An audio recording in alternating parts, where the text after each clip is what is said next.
संपूर्ण विश्वाला समतेचा व शांतीचा संदेश देणारे अग्रदूत तथागत गौतम बुद्ध, परमपूज्य डॉक्टर बाबासाहेब आंबेडकर आणि ज्या ज्या महामानवांनी महानायकांनी समाजाच्या कल्याणासाठी आपल्या प्राणाची आहुती दिली, त्या संपूर्ण महामानवांना महानायकांना मी प्रथम अभिवादन करतो।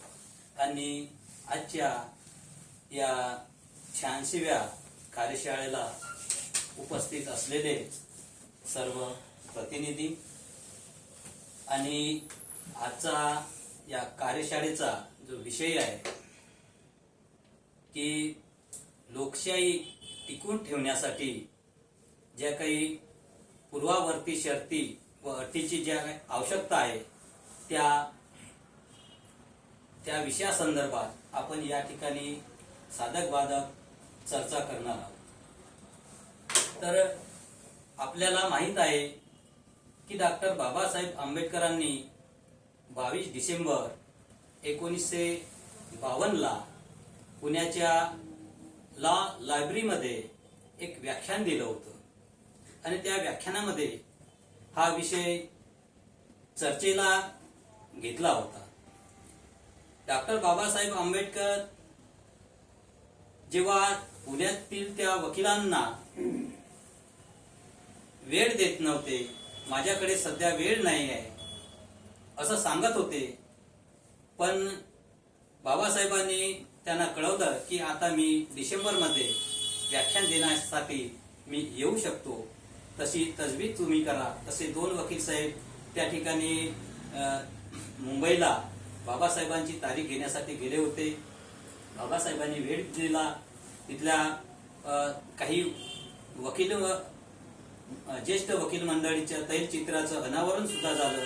त्या कार्यक्रमाचे अध्यक्ष जिल्हा न्यायाधीश व सत्र न्यायाधीश त्या ठिकाणी उपस्थित होते आणि अशा पद्धतीचा तो कार्यक्रम चालला। आणि त्या वकिलांनी अशी एक ग्वाही दिली होती की आपण जे काही तुम्ही भाषण करणार आहात, जे काही तुम्ही वक्तव्य करणार आहात, की ते वक्तव्य आम्ही त्याच्या झेरॉक्स प्रती मारून आम्ही आमच्या पद्धतीने, म्हणजे आम्हाला जेवढं शक्य होईल तेवढं त्या आम्ही वितरित करू आणि आपल्या भाषणाचा प्रचार आणि प्रसार करू। तर भाषण असं होतं की लोकशाही, संसदीय लोकशाही ही टिकवून ठेवण्यासाठी ज्या काही पूर्वावर्ती शर्ती व अटीची आवश्यकता आहे त्या संदर्भात डॉक्टर बाबासाहेब आंबेडकरांनी आपलं वक्तव्य केलं। आणि या विषयाला हात लावण्यापूर्वी डॉक्टर बाबासाहेब आंबेडकरांनी ग्रीकची जी काही लोकशाही होती अथेनियन, त्या लोकशाही संदर्भात आपलं मनोगत व्यक्त केलं। ग्रीकची ते काही लोकशाही होती अथेनियन पद्धतीची, ही लोकशाही पद्धती अशी होती की तेथील 50% जनतेला स्वातंत्र्य होतं आणि त्या 50% जनता ती गुलामगिरीत होती। आणि अशा पद्धतीची जी एक लोकशाही आहे ती काही लोकशाही नाही। आणि या लोकशाहीपेक्षा आपल्या देशातील लोकशाही ही वेगळ्या पद्धतीची आहे। डॉक्टर बाबासाहेब आंबेडकरांनी पुन्हा आणखी एक इंग्लंडचं उदाहरण दिलं की 1688च्या पूर्वी जे काही इंग्लंडमध्ये राजेशाही होती आणि त्या राजाला असं वाटायचं की मी जे काही कायदे कानून करतो आहे ते ही संसदीय लोकशाहीपेक्षा हे श्रेष्ठ आहेत असं त्यांना वाटायचं। पण त्यानंतरच्या काळामध्ये 1688च्या नंतर की त्या लोकशाहीमध्ये बदल झाला। नंतर लोकांच्या कल्याणासाठी जी लोकशाही वापरण्यात येत होती किंवा लोकशाही पद्धत इंग्लंडमध्ये चालू झाली, अशा प्रकारचे उदाहरण डॉक्टर बाबासाहेब आंबेडकरांनी पुण्याच्या लॉ लायब्ररीमध्ये दिलं। आणि मग विषयाला हात लावला की ज्या पूर्वावर्ती शर्ती व अटी कोणत्या असतील तर त्या 4 प्रकारच्या आहेत। पहिली अट अशी होती की डॉक्टर बाबासाहेब आंबेडकर असं म्हणतात की समाजामध्ये विषमता नसावी। विषमता म्हणजे उच्च नीचता नसावी, गरीब श्रीमंत नसावे आणि एखाद्या माणसांनी बैलासारखं ओझे व्हायचं आणि दुसऱ्यांनी त्याच्या म्हणजे कष्टाचं म्हणजे त्याचे कष्ट तो एखादा माणूस कष्ट उपसायचा आणि त्या कष्टावर दुसऱ्याने जगायचं, अशा पद्धतीचं म्हणजे विषमता समाजामध्ये नसावी. आणि असं जर काय होत असेल, एखाद्या माणसाला बैलासारखं काम करावं लागत असेल, तर ते लोक काय करतील, रक्तिरंजित क्रांती करतील. ते म्हणजे नष्ट करण्यासाठी म्हणजे याच्यामध्ये रक्तरंजित क्रांतीची विजय पेरल्या जातात असं डॉक्टर बाबासाहेब आंबेडकर म्हणतात. आणि दुसरी अट असे सांगतात, पूर्वावर्ती शर्ती असं सांगतात की डॉक्टर बाबासाहेब आंबेडकर की समता म्हणजे समता प्रस्थापित करण्यासाठी आणि ती लोकशाही टिकवण्यासाठी जे विरोधी पक्ष लागतो, तो विरोधी पक्ष हा चांगल्या पद्धतीचा असायला पाहिजे. आणि विरोधी पक्षाचं काम आहे की सरकारच्या ज्या काही योजना आहेत त्या समाजापर्यंत कशा चांगल्या आहेत किंवा कोणत्या योजना असतील तर त्या कशा चुकीच्या आहेत या पद्धतीचं म्हणजे लोकशाही असायला पाहिजे. म्हणजे कॅनडाचं उदाहरण देतात की तिथल्या पंतप्रधान असतो, त्याच्या बरोबरीचा जो विरोधी पक्ष नेता असतो त्यांना पगार दिला जातं. इंग्लंडमध्ये सुद्धा तशाच पद्धतीचं आहे की विरोधी पक्ष नेत्याला म्हणजे पंतप्रधानासारखा, राष्ट्राध्यक्षासारखा पगार दिला जातो. त्यांना सचिव असतो, त्यांना कारकून असतात, त्यांना टायपिस्ट असते आणि त्यांना स्वतंत्र अशा पद्धतीचं कार्यालय असते की त्या कार्यालयामधून ते आपण म्हणजे जे काही सरकार पक्षात असतात, मंत्री असतात, त्याच्यावर ते वाच ठेवण्यात येतं. तर अशा पद्धतीची लोकशाही असायला पाहिजे. आज आपण बघतो की आपल्या देशामध्ये विरोधी पक्ष नेत्याची काय म्हणजे अवस्था आहे किंवा विरोधी पक्षाचे जे काही आमदार खासदार असतील त्यांची काय अवस्था आहे हे आज आपण पदोपदी आपण आपल्या उघड्या डोळ्यांनी बघत आलेलो आहोत. तिसरी अट असं सांग, आता या विषयावर बरंच काही बोलता येईल पण आपण सगळे सुज्ञ आहात, अभ्यासू आहात, त्याच्यामुळे एखादी गोष्ट सांगितली तरी आपण ते पुढचं आपण समजू शकतो. आणि तिसरी अट डॉक्टर बाबासाहेब आंबेडकरांनी सांगितली की समता प्रस्थापित करण्यासाठी समाजामध्ये म्हणजे सगळ्यांना न्याय मिळण्यासाठी जी काही तिसरी जी अट होती की कायदा आणि प्रशासन यांच्यामध्ये म्हणजे समता असायला पाहिजे. आणि म्हणजे की प्रशासनामध्ये काही लोक असल्यानंतर ते आपल्या माणसाला कशा पद्धतीची मदत करतात तशा पद्धतीची मदत करता कामा नये. की एखादी माणूस हा आपल्या पक्षाचा आहे तर मग त्याचं काही काम असलं तर ते सरळ हाताने करतात आणि विरोधी पक्षात एखादा माणूस असेल तर त्याचं काम ते तेवढ्या पद्धतीनं करत नाही. तर अशा प्रकारची जी विषमता नसावी, तसं कायद्यासमोर सगळे समान असायला पाहिजे. आणि आपण आता बघतो आहे की बळे जे काही नेते मंडळी आहेत त्या नेते मंडळी की आता जे काही गुन्हे वगैरे करतात आणि कसे सुटून येतात आणि गरीब असले किंवा विरोधी माणसं असले तर ते माणसं कसे लटकल्या जातात किंवा त्यांची कशी पिळवणूक केल्या जातात हे आपण पदोपदी म्हणजे बघतो आहोत. आणि चौथी अट अशी होती की संविधानाची नैतिकता ही आपण जोपासली पाहिजे. आपण बघतो आहे की जिकडे तिकडे संविधानाच्या विरोधामध्ये बोलतायत तरी त्यांच्यावर काही राजद्रोहाचा खटला दाखल केला जात नाही, बरेचदा आपण बघतो.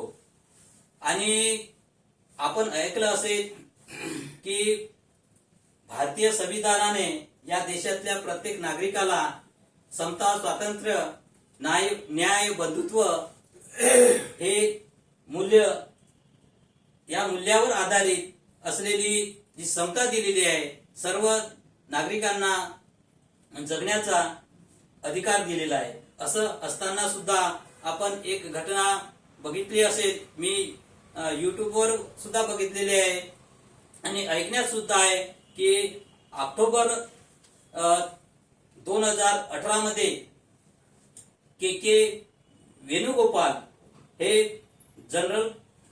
अटॉर्नी जनरल ऑफ इंडिया या पदावर कार्यरत होते. आणि हे कार्यरत असताना सुद्धा, हे संविधानिक पद असताना सुद्धा त्यांनी असं म्हटलं होतं, morality of the constitution is very dangerous and I hope it will be die. म्हणजे भारतीय संविधानाची जे नैतिकता आहे ही फार धोक्याची आहे आणि ही लवकरच संपेल अशा प्रकारचं वक्तव्य केलं होतं. तरी इथल्या शासन व्यवस्थेने त्याच्यावर कोणत्याही प्रकारचा गुन्हा दाखल केला नाही. म्हणजे अशा पद्धतीचं जर का सरकार असेल तर या देशातल्या म्हणजे सामान्य माणसाला हा न्याय कशा पद्धतीने देतील आणि कशा पद्धतीने देत आहेत हे आपण सर्वजण या ठिकाणी जाणतात. मी अधिकचा वेळ न घेता सर्व प्रतिनिधी या ठिकाणी बोलणार आहेत, त्यांचं सुद्धा आपण ऐकणार आहोत. करिता मी माझं हे लांबलेलं प्रास्ताविक या ठिकाणी थांबवतो. जय भीम. धन्यवाद. महाकारुणी तथागत गौतम बुद्ध, भारतरत्न डॉक्टर बाबासाहेब आंबेडकर, मान्यवर मेश्राम सर, वकील साहेब, इंजिनियर साहेब, आमचे ज्येष्ठ मित्र साहेबांनी जो विषय दिला होता की लोकशाही संदर्भातला आणि 1952ला जो बाबासाहेबांनी डॉक्टर बाबासाहेब आंबेडकरांनी लॉच्या लायब्ररीमध्ये भाषण दिलं होतं, त्यांना कशी अभिप्रेत आहे लोकशाही या संदर्भात बाबासाहेबांनी पुण्यामध्ये भाषण दिलं होतं. वकील साहेबांनी सविस्तर बोललेत. मी त्या संदर्भात एक सांगू इच्छितो आपल्या सर्वांना की भारतातल्या सध्याच्या लोकशाहीची स्थिती आणि आंबेडकरांच्या वारसांची स्थिती आणि त्यांची राजकारण, मी हा मुद्दाम सगळे आपण इंटेलेक्च्युअल लोक आहोत की ज्या बाबासाहेब आंबेडकरांनी जातीयवाद्यांशी लढत प्राण सोडला त्या जातीयवाद्यांना कशी मदत होईल राजकीय, सांस्कृतिक, सामाजिक ह्या पद्धतीने आपले जे काय मान्यवर आहेत असं काम करतात असं माझं ठाम मत झालं. त्याचं कारण असं की जेव्हा जेव्हा लोकशाहीमध्ये निवडणूक प्रक्रिया आली की आपण कुठंच नसतो. लोकशाही प्रक्रियेमध्ये आंबेडकरवादी किती ठिकाणी विभागलेले असतात आणि काय करतात हे आपण डोळे उघडे करून बघत असतो. पण कुणाचाही कोणावर कंट्रोल असण्याचं काही कारण दिसत नाही सध्या तरी. भारताचं जाऊ द्या, महाराष्ट्राची स्थिती बघा. महाराष्ट्रात आपण एक पक्षाने आज 262 सीट उभे केले, एक पक्षाने 235 सीट उभे केले. मी अपक्ष उभा राहिलो, हे अपक्ष उभा राहिले. आपल्या मताचं मूल्य काय आहे ह्या लोकशाहीत हे आपण मागच्या 5-4 इलेक्शनमध्ये बघितलेलं आहे.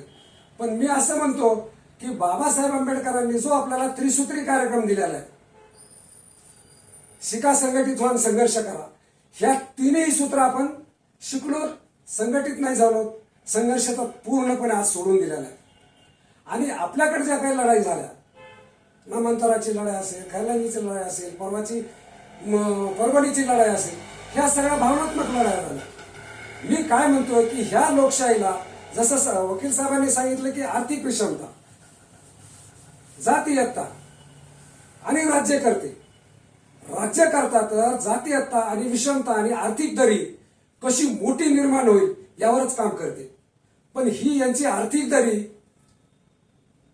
विषमता निर्माण करणारी दरी आणि त्यांना लागणारी साधनं ही साधनं वापरून जी समाजामध्ये विषमता, आर्थिक दरी कशी मोठ्या प्रमाणात निर्माण होईल यासाठीच आजचं राजकारण केलं जातंय किंवा भारतात आपण बघतोय.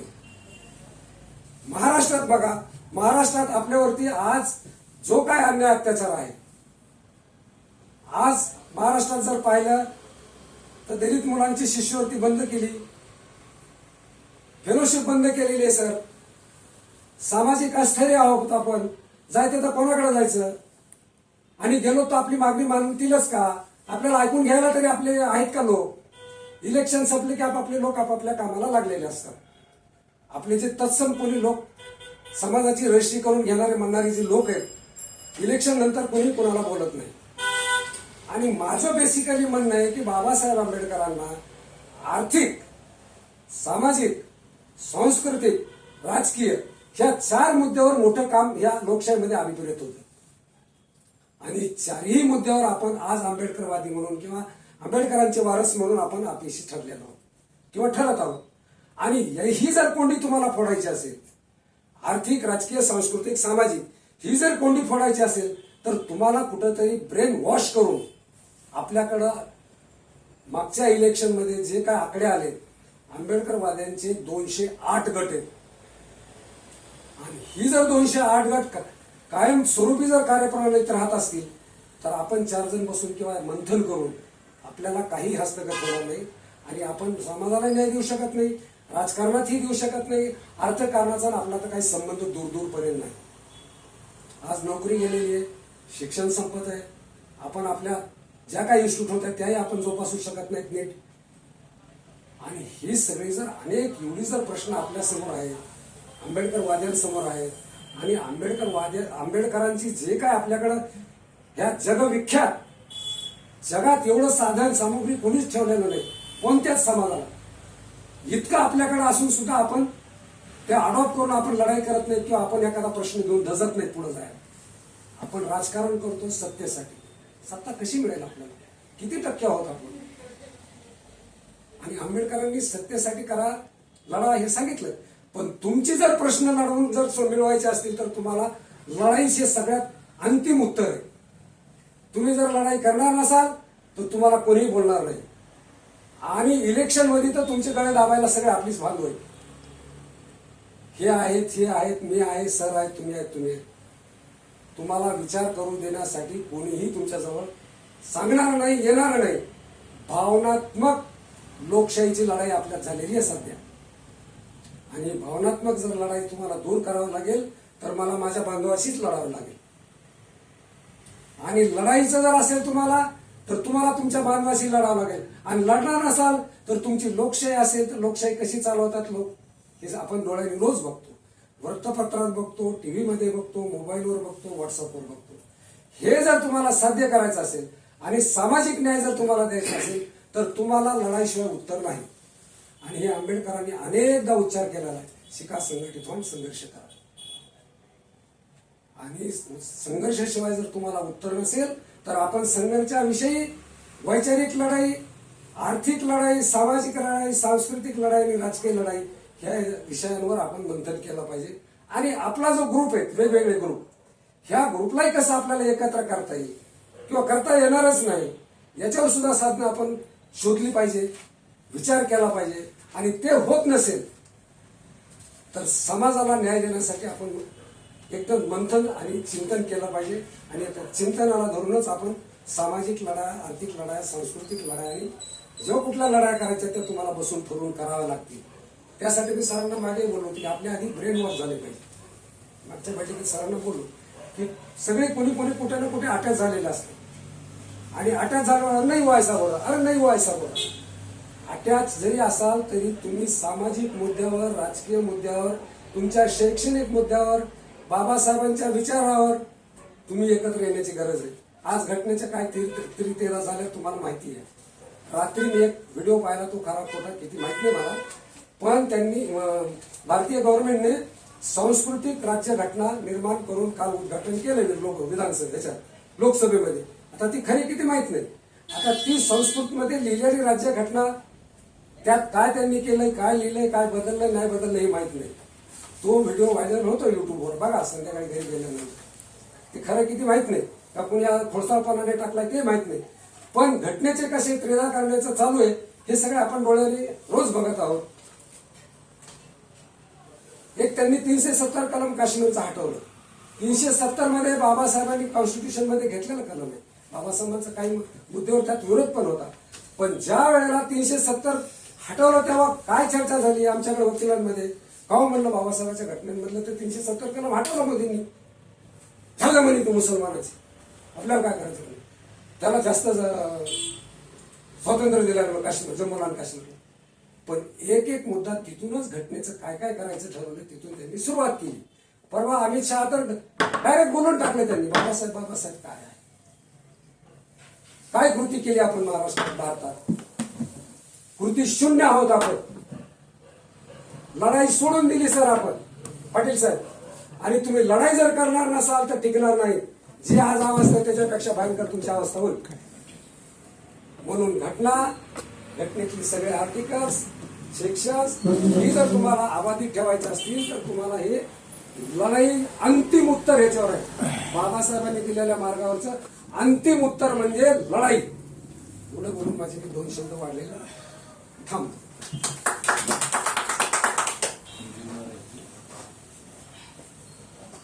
सर्वप्रथम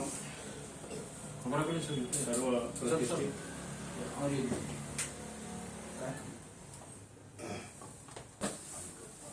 प्रतिष्ठित आणि मान्यवर सर्वांना मी सत्यान जय करतो. फक्त 2 मिनिट बोलणार आहे. मित्रांनो, आपण जर पाहिलं when we go back in the history and we recall it, आपण पाहिलं तर क्रांती आणि प्रतिक्रांती ही पूर्वीपासूनच चालत आलेलं आहे. आपल्या देशामध्ये जे महान समाजसेवक, समाज सुधारक जे होऊन गेले त्यांना सर्वांना अगोदर मी नम्र अभिवादन करतो. या लोकांनी आपल्या गोरगरिबांचं, मागासवर्गीयांचं, सर्वच तळागाळातील लोकांचं जीवनमान उंचवण्यासाठी आपलं अख्खं आयुष्य वाहिलेलं आहे. हे जर पाहिलं तर हे एका फोर्सला कंटिन्युअस हिस्ट्रीपासून ऑपोजिट फोर्स हा ऍक्टिंग होत आलेला आहे आणि आता पण तेच होत आहे. क्रांती आणि प्रतिक्रांती. तुम्ही कितीही घटना म्हटले, लोकशाही म्हटले, तर तुम्ही बोलता घटनेविषयी, संविधानाविषयी. बाकीचे संविधान घटनेला गौण स्थान देतं. आता संविधानामध्ये बाबासाहेबांनी पाहिलं तर ऍक्च्युली बुद्धिस्ट कल्चर हे इनकल्केट केलेलं आहे. बुद्धिस्ट कल्चर सांगतं. बुद्धिस्ट कल्चर म्हणजे नीतिमत्ता सांगतं, मोरॅलिटी सांगतं, शील सांगतं. बाबासाहेब म्हणतात माझे दैवत कोणते आहे. माझे पहिलं दैवत आहे विद्या, दुसरा आहे स्वाभिमान, तिसरा आहे शील. असे अत्यंत महत्वाच्या गोष्टीवर बाबासाहेब बोलतात. आणि हेच जे आहे स्वतंत्र, समता, बंधुता, न्याय वगैरे वगैरे, सोशल इक्वलिटी, पॉलिटिकल इक्वलिटी वगैरे वगैरे, हे सर्व घटनेमध्ये इनकल्केट केलेलं आहे. आणि हे सर्व त्यांना मान्य नाही. हे पूर्वीपासूनच जरी मान्य नसेल, लोकशाही प्रणालीमध्ये हे लागू झालं, सर्व झालं, परंतु हे जे फोर्सेस आहेत कंटिन्यू त्याच्या विरोधात ऍक्टिंग होत राहतात. म्हणजे तुमचं कसं तुम्हाला राजकीय दृष्ट्या तुम्हाला कसं डॅमेज करायचं. आपण जर इतिहासामध्ये स्वातंत्र्यानंतर जर पाहिलं तर स्वातंत्र्यानंतर आपण बरेच इलेक्शन लढले. आपले आतापर्यंतचे म्हणजे वोटिंग वायाच गेलेलं मला दिसतंय. अगोदर काँग्रेस म्हणून आपण ओरडायचो. आपल्याला दुसरा कोणी स्थानच नव्हता. काँग्रेसने आमचं काही एवढं भलं काहीच केलेलं नाही आहे. नंतर सुद्धा आपण आता पाहतो सध्याची परिस्थिती अत्यंत तळागाळाला गेलेली आहे. म्हणजे राजकारणात अत्यंत विकृत रूप धारण केलेलं आहे. आताचे आपले कॅन्डिडेट सुद्धा त्यांच्या बाजूने होऊन घटनेची एकदम पायबंदी करत आहेत. आपल्याला आता असं झालेलं की कुणाला मत द्यावं. आपला कॅन्डिडेट असा आहे की ते रिप्रेझेंटेशनच करत नाही व्यवस्थिशीर. म्हणजे तुमच्या माणसाला तो रिप्रेझेंटेशन असं करतो की तुला त्याला मत द्यावं का नाही. आता घटना कोणी म्हणते घटना बदलणार, कोणी म्हणते नाही बदलणार, कोणी घटना बदलणार, घटनेच्या बाजूला कोणी उभारतात, घटनेच्या विरोधात चालू असते. हे नाटक जे चालू असते तर आम्हाला डायव्हर्स करण्यासाठी आम्ही आता घटना वाचावी म्हणून आपण दुसऱ्यालाच कोणाला तरी वोटिंग देतो. तुमचा कॅन्डिडेट बाजूलाच राहतो. आणि तुमचं राजकारणामध्ये सध्याचं वातावरण एकदम तळागाळाला गेलेलं आहे. राजकीयमध्ये आपण काहीच नाही आहे.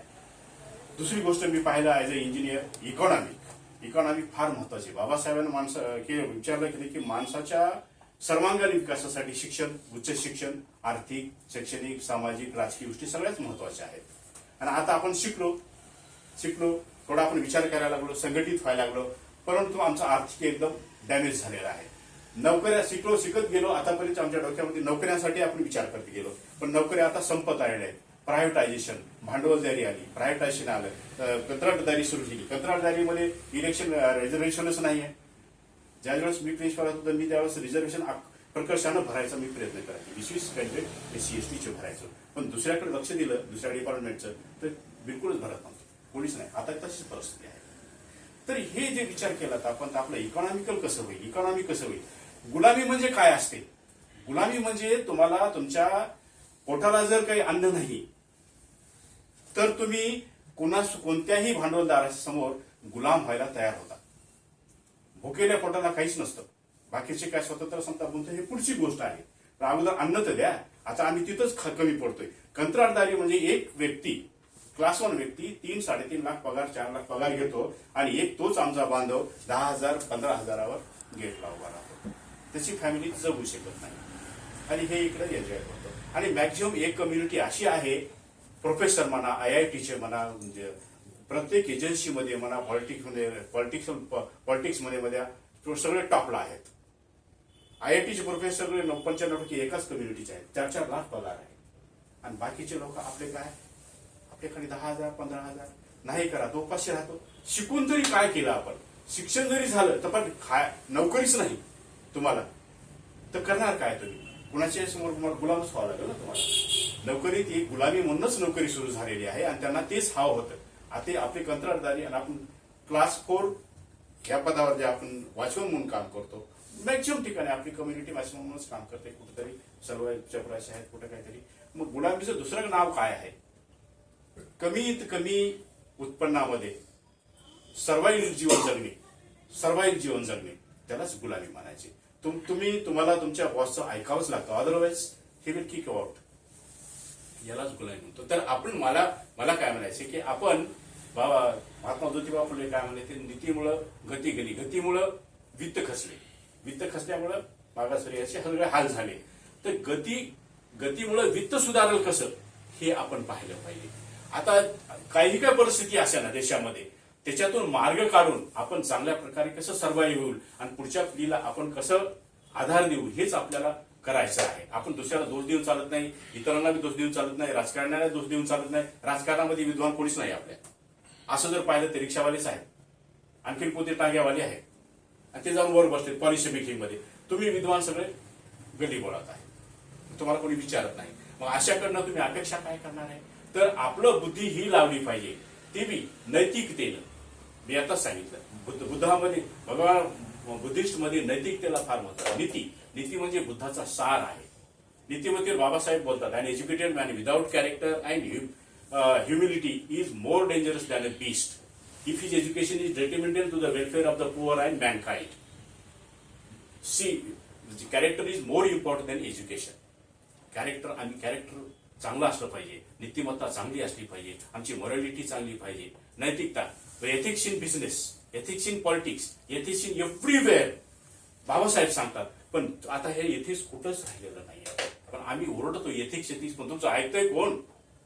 म्हणून त्या ठिकाणी आम्ही काय केलं पाहिजे, आमचे जे काही स्किल्ड लोक आहेत, आपण जे काही शिकलेले लोक आहेत, जे कोणी टेक्निकल हँड लोक आहेत, त्यांना आपण एक मार्ग दाखवला पाहिजे.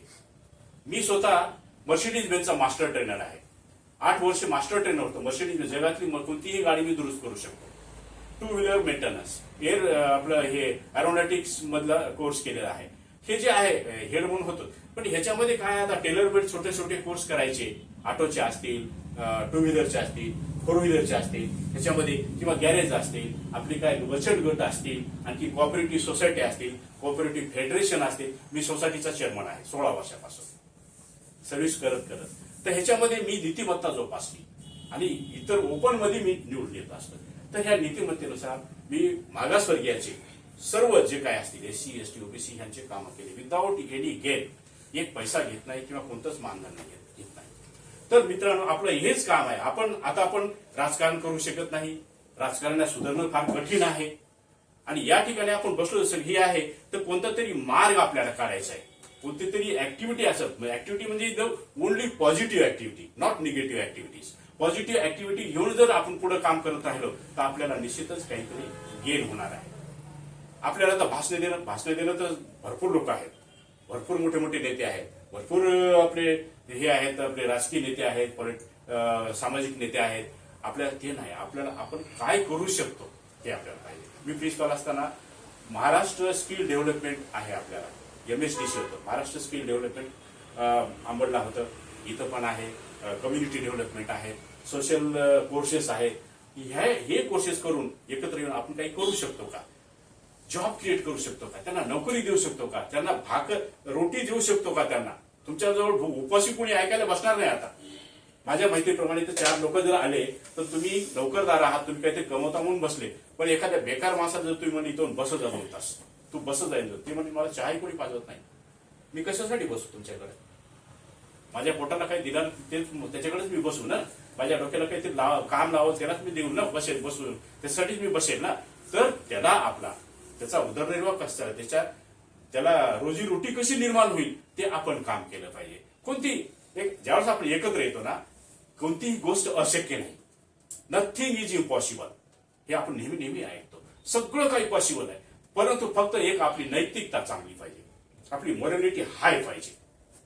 कॅरेक्टर खूप बाबासाहेबांनी कॅरेक्टरवर खूप बोललेले आहे, कबीरांनी कॅरेक्टरवर तेच बोलले. बाबासाहेबांचे तिन्ही गुरु हा उच्च प्रतीच्या कॅरेक्टरचे होते, शिलाचे होते. खूप शील जपलेले त्यांनी. शील व्यक्तीच्या जीवनामध्ये बुद्धाने सांगितले की शील हा प्रथम आहे.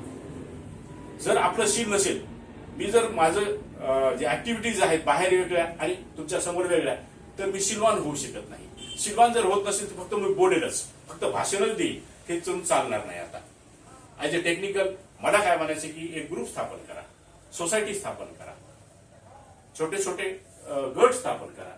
त्याच्यातून तुम्ही काय करू शकता. आपल्याला बरेच काही लोन देणाऱ्या संस्था पण आहेत, सबसिडीवाल्या संस्था पण आहेत आणि ट्रेनिंग कोर्सेस पण आहेत. मी कंडक्ट केलेला आहे. असे करून आपल्या समाजासाठी आपण काही करू शकतो का टेक्निकली, तर आपण काहीतरी त्याच्यासाठी केलं असं मला वाटेल. त्याच्यासाठी मला वेळ दिला, विशेष म्हणजे वाढवण साहेबांचं, तुमच्या सर्व वकील लोकांचं मी आभार मानतो. एकत्र येता बसता, एकत्र येणंच महत्वाचं. बाबासाहेब म्हटलं की वजी कम्युनिटी एकत्र येते, एकत्र आल्यानंतरच विचाराची देवाणघेवाण होते. काय करायचं काय नाही करायचं त्याच वेळेस आपण ठरवू शकतो. म्हणून आपण एकत्र येणं तरी अत्यंत आवश्यक आहे. त्यावेळेस आपण काहीतरी बोलू शकू. एवढं मी बोलतो आणि थांबतो. मी पाटील साहेबांना विनंती करतो की त्यांनी 2 शब्द बोलावे.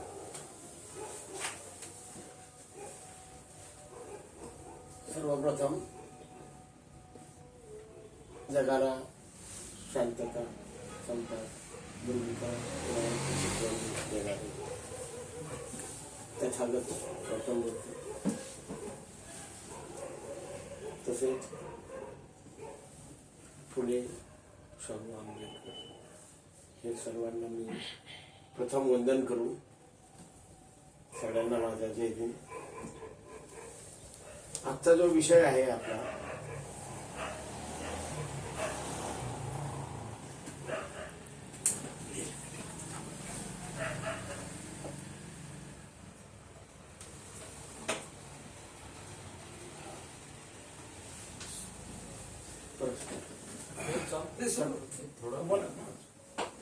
तर आजचा जो विषय आहे, बाबासाहेबांनी पुण्याच्या लॉ लायब्ररीमध्ये लोकशाही राबवण्यासाठी, ती यशस्वी करण्यासाठी ज्या पूर्वानुवर्ती शर्ती काय हव्या त्या विषयावर त्यांनी जे विचार व्यक्त केले आणि सर्व जमलेल्या वकील मंडळी, मॅजिस्ट्रेट, न्यायाधीश तसेच सर्वसामान्य लोकांना जे संबोधित केलं त्याबद्दल मी 2 शब्द माझं व्यक्त करतो. डॉक्टर बाबासाहेबांनी त्या विचार व्यक्त करताना अगोदर लोकशाही म्हणजे काय, लोकशाहीची व्याख्या काय हा विषय अगोदर घेतला. कारण सगळ्या चर्चा लोकशाहीबद्दलच त्यांना करायच्या होत्या. तर मुळात आपण जे सर्वसामान्य लोक आहोत किंवा आपण शिक्षित आहोत, तर आपल्याला लोकशाहीची एकच व्याख्या माहिती करून देण्यात आलेली आहे. ती म्हणजे अब्राहम लिंकननी जी केलेली होती अमेरिकेमध्ये लोकशाहीच्या संदर्भात, की लोकांनी लोकांसाठी चालवलेले राज्य. हेच मला सुद्धा आजपर्यंत माहिती होतं. नंतर इंग्लंडमधले जे अजून एक वैचारिक तत्त्वज्ञ होते, त्यांनी चर्चेतून लोकशाही चालवायला हवी असं, लोकशाहीचं जी चालते ती लोकशाही असं त्याची व्याख्या केलेली होती. पण बाबासाहेबांचं साहित्य वाचल्यावर बाबासाहेबांनी जे लोकशाहीची व्याख्या केली ती आज आपल्याला माहीत नाही, कारण आपण बाबासाहेबांचे विचार वाचत नाही. तर बाबासाहेबांनी लोकशाहीची व्याख्या अशी केलेली होती की रक्तपाताविना सर्वसामान्य लोकांच्या जीवनामध्ये क्रांतिकारक बदल घडवून आणण्यासाठी जी कार्यप्रणाली किंवा पद्धत काम करेल ती खरी लोकशाही. त्याच्यात त्यांनी रक्तपाताविना हा शब्द खूप ठोसपणे पहिलाच वापरला होता आणि त्याप्रमाणे ते जीवनामध्ये स्वतः पण वागत आले. ते ठाम राहिले त्या विचारावरती आणि त्यावरून आपल्याला असं जाणवतं की बाबासाहेबांनी कोणालाच रक्तपात करायची परवानगी दिली नाही आयुष्यभर. म्हणजे ते त्यांचे एथिक्स त्यांनी जपले. दुसरी त्यांची असं म्हणणं होतं लोकशाहीचं बद्दल व्याख्या त्यांना जी अभिप्रेत होती ती राबवण्यासाठी पूर्वानुवर्ती अटी आणि शर्ती काय पाहिजेत. तर त्यांची पहिली अपेक्षा होती, त्यांनी व्यक्त केली की अगोदर लोकशाही राबवायचं अगोदर बेस काय पाहिजे आपल्यामध्ये. तर त्यामध्ये पण त्यांनी पहिलाच मुद्दा मांडलेला होता की समाजामध्ये जिथे लोकशाही राबवायची आहे त्या समाजामध्ये भीषण असमानता नको किंवा अन्याय नको, अत्याचार नको, सगळे समान, सगळ्यांना समान वागणूक मिळाली पाहिजे.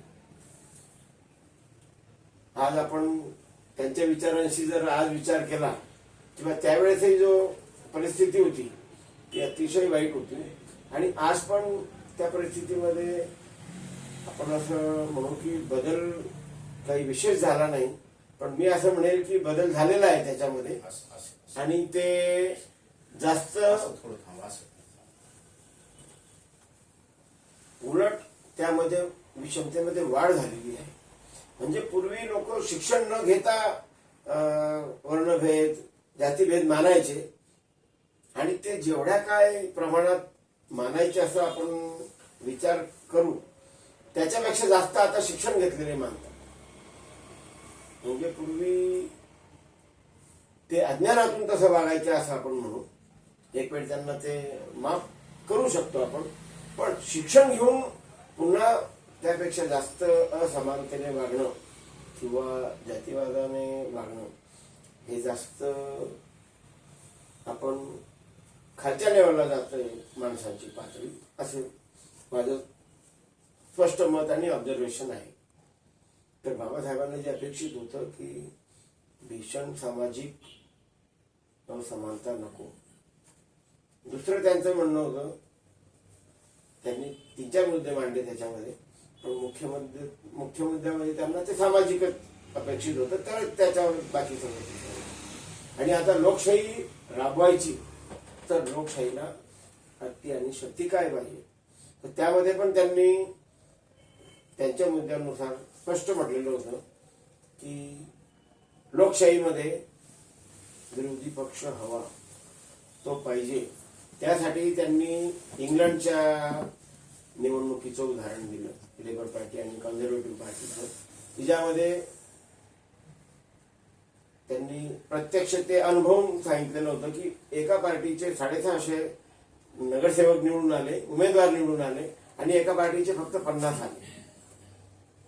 तरी सुद्धा त्यांनी त्या 50 उमेदवारांना त्यांच्याशी ते न्यायाने वागले.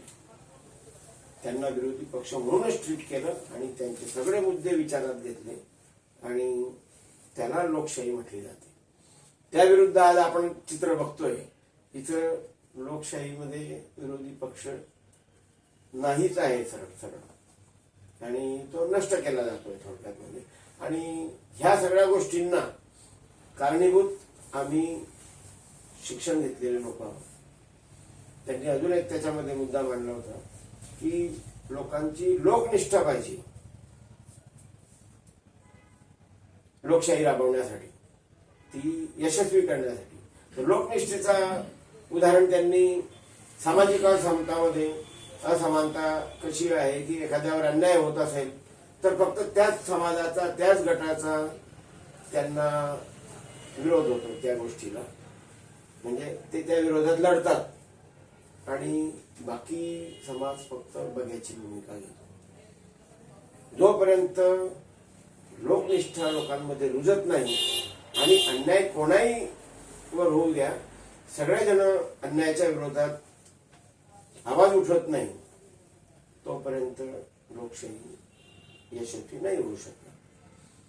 बाबासाहेबांचे विचार जेवढे व्यक्त करू आपण तेवढी वेळ आपल्याला कमी पडेल, कमी होईल.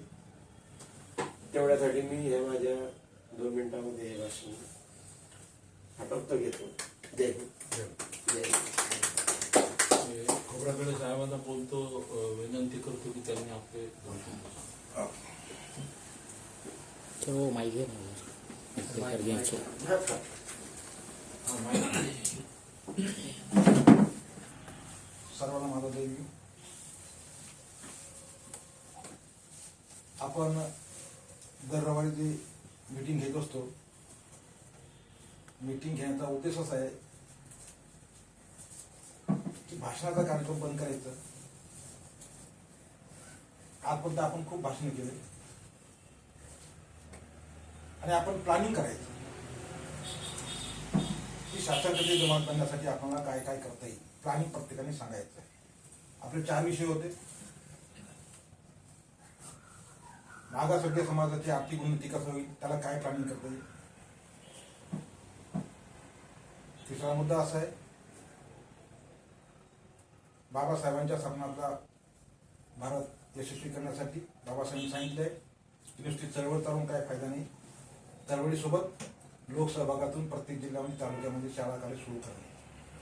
तरी पण आजच्या कार्यक्रमाकरता जो विषय ठेवण्यात आलेला आहे तो विषय म्हणजे असा आहे की लोकशाही भारतात टिकवण्यासाठी काय काय अटी आणि शर्ती राहतील. आपण मीडियाच्या मार्फत आपण बघतोय, युट्यूबवर आलंय, काय व्हॉट्सअपवर आलंय आणि बाबासाहेबांची बीबीसीवर मुलाखत पण आहे की भारतात लोकशाही टिकणार नाही. तर का टिकणार नाही? जे लोकशाहीच मानत नाही त्यांची सत्ता तर भारतामध्ये राहील, भारतात लोकशाही टिकल कशी? म्हणजे मनुस्मृती मानणाऱ्या लोकांची जर सत्ता या देशामध्ये असेल तर लोकशाही टिकू शकणार नाही. पहिला मुद्दा. दुसरा मुद्दा असा आहे की सम्राट पेपरमध्ये नेहमी एक लेख येत असतो. ते लेख लिहिणारी आई व्यक्ती माजी न्यायमूर्ती घोरपडे, कधी तुम्ही वाचला असेल. त्या पेपरमध्ये असं लिहिलं आहे की आर्थिक विषमता अशी जर वाढत राहिली तर लोकच लोकशाहीच्या डोलारा उद्ध्वस्त केल्याशिवाय राहणार नाही. मग आर्थिक विषमता कशी वाढत आहे? आता हे भाषण खूप मोठं आहे. आपण मागच्या वेळेस आपण कॅनडा काढून घेतलं होतं. कॅनडा कॉन्फ्लिक्ट तरी थोडक्यात मला मुद्दे सांगतो. पहिला मुद्दा आहे आर्थिक विषमता. तर आर्थिक विषमता ह्या देशामध्ये कशी वाढली? ब्रिटिशांची सत्ता 1818 ते 1947 आली. 1818 पूर्वी या देशामध्ये एकही कारखाने नव्हते. मग 1818 पासून या देशामध्ये सगळे कारखाने इंग्रजांनी आणले. प्रश्न होता असा आहे, मग आर्थिक विषमता कशी वाढली? ब्रिटिश निघून गेले आणि ब्रिटिश जाताना त्याने काही कारखाने घेऊन गेले नाही. या देशामध्ये 40 लाख कारखाने आहेत. पण 40 लाख कारखाने कोणाच्या मालकीचे? 15 ऑगस्ट 1947 रात्री 12 वाजेपर्यंत देशात जेवढे काय कारखाने होते त्यावेळेस कारखाने 10 लाख, आता 40 लाख आहे. ते 10 लाख कारखाने काही घेऊन गेले नाही. मग 15 ऑगस्ट 1947 रात्री 12 वाजेपर्यंत या देशातील सर्व कारखान्याचे मालक हे इंग्रज होते. मग 15 ऑगस्ट 1947 रात्री 1 वाजता देशातील सगळ्या कारखान्याचे मालक हे ब्राह्मण बनिया कसे बनले? हा फार मोठा मुद्दा आहे. आजपर्यंत याच्यावर कोणी प्रश्न भाष्य केलंच नाही. हा पहिला मुद्दा. दुसरा मुद्दा असा आहे, कांशीराम साहेबांचं एक वाक्य आहे की देशात 15% लोकांकडे 85% जमीन आहे आणि 85% लोकांकडे 15% जमीन आहे. मग ते 15% लोक आहेत या देशाचे रहिवासी नाही आहे, हे बाहेरच्या लोकांचे आहेत, हे बाहेरचे लोक आहेत. मग बाहेरचे लोक या देशामध्ये स्थायिक होऊन 85% जमीन त्यांनी कशी बळकावली? आपण कधी प्रश्न विचारला नाही किंवा कधी कोणत्या कॅडर कामध्ये आपण प्रश्न विचारला नाही, ज्याच्यासाठी आपण मोर्चे कधी काढले नाही. तर सांग तुझ्याला 15-25% जमीन कशी आली, कुठून आली? 7 वेळा दाखव तुझ्या बापराजांनी जमीन कधी घेतली. हा मुद्दा आहे. डिस्कशन आता सांगत नाही पण मुद्दे म्हणून सांगतो.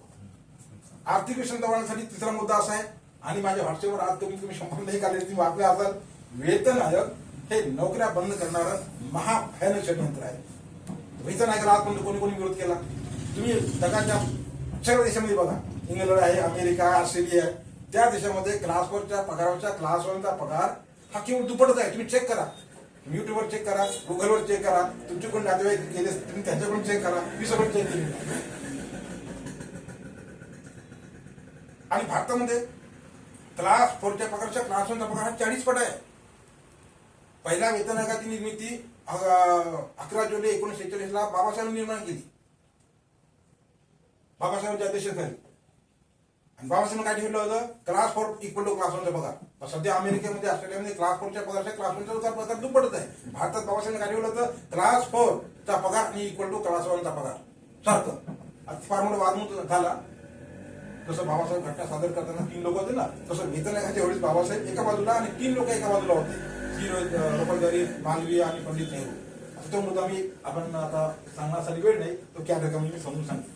तर बाबासाहेबांनी काय केलं? क्लास 4 इक्वल क्लास 1चा पगार. आणि त्या लोकांनी म्हटलं बाबासाहेब असं कसं काय, आम्हाला शिक्षणासाठी जास्त इनाम होण्यासाठी त्यावेळेस खूप कोणी ICC पैसे द्यावे लागते आणि आम्ही कसं काय पगार घेणार? बाबासाहेब म्हणून तुम्हाला काय इच्छा आहे?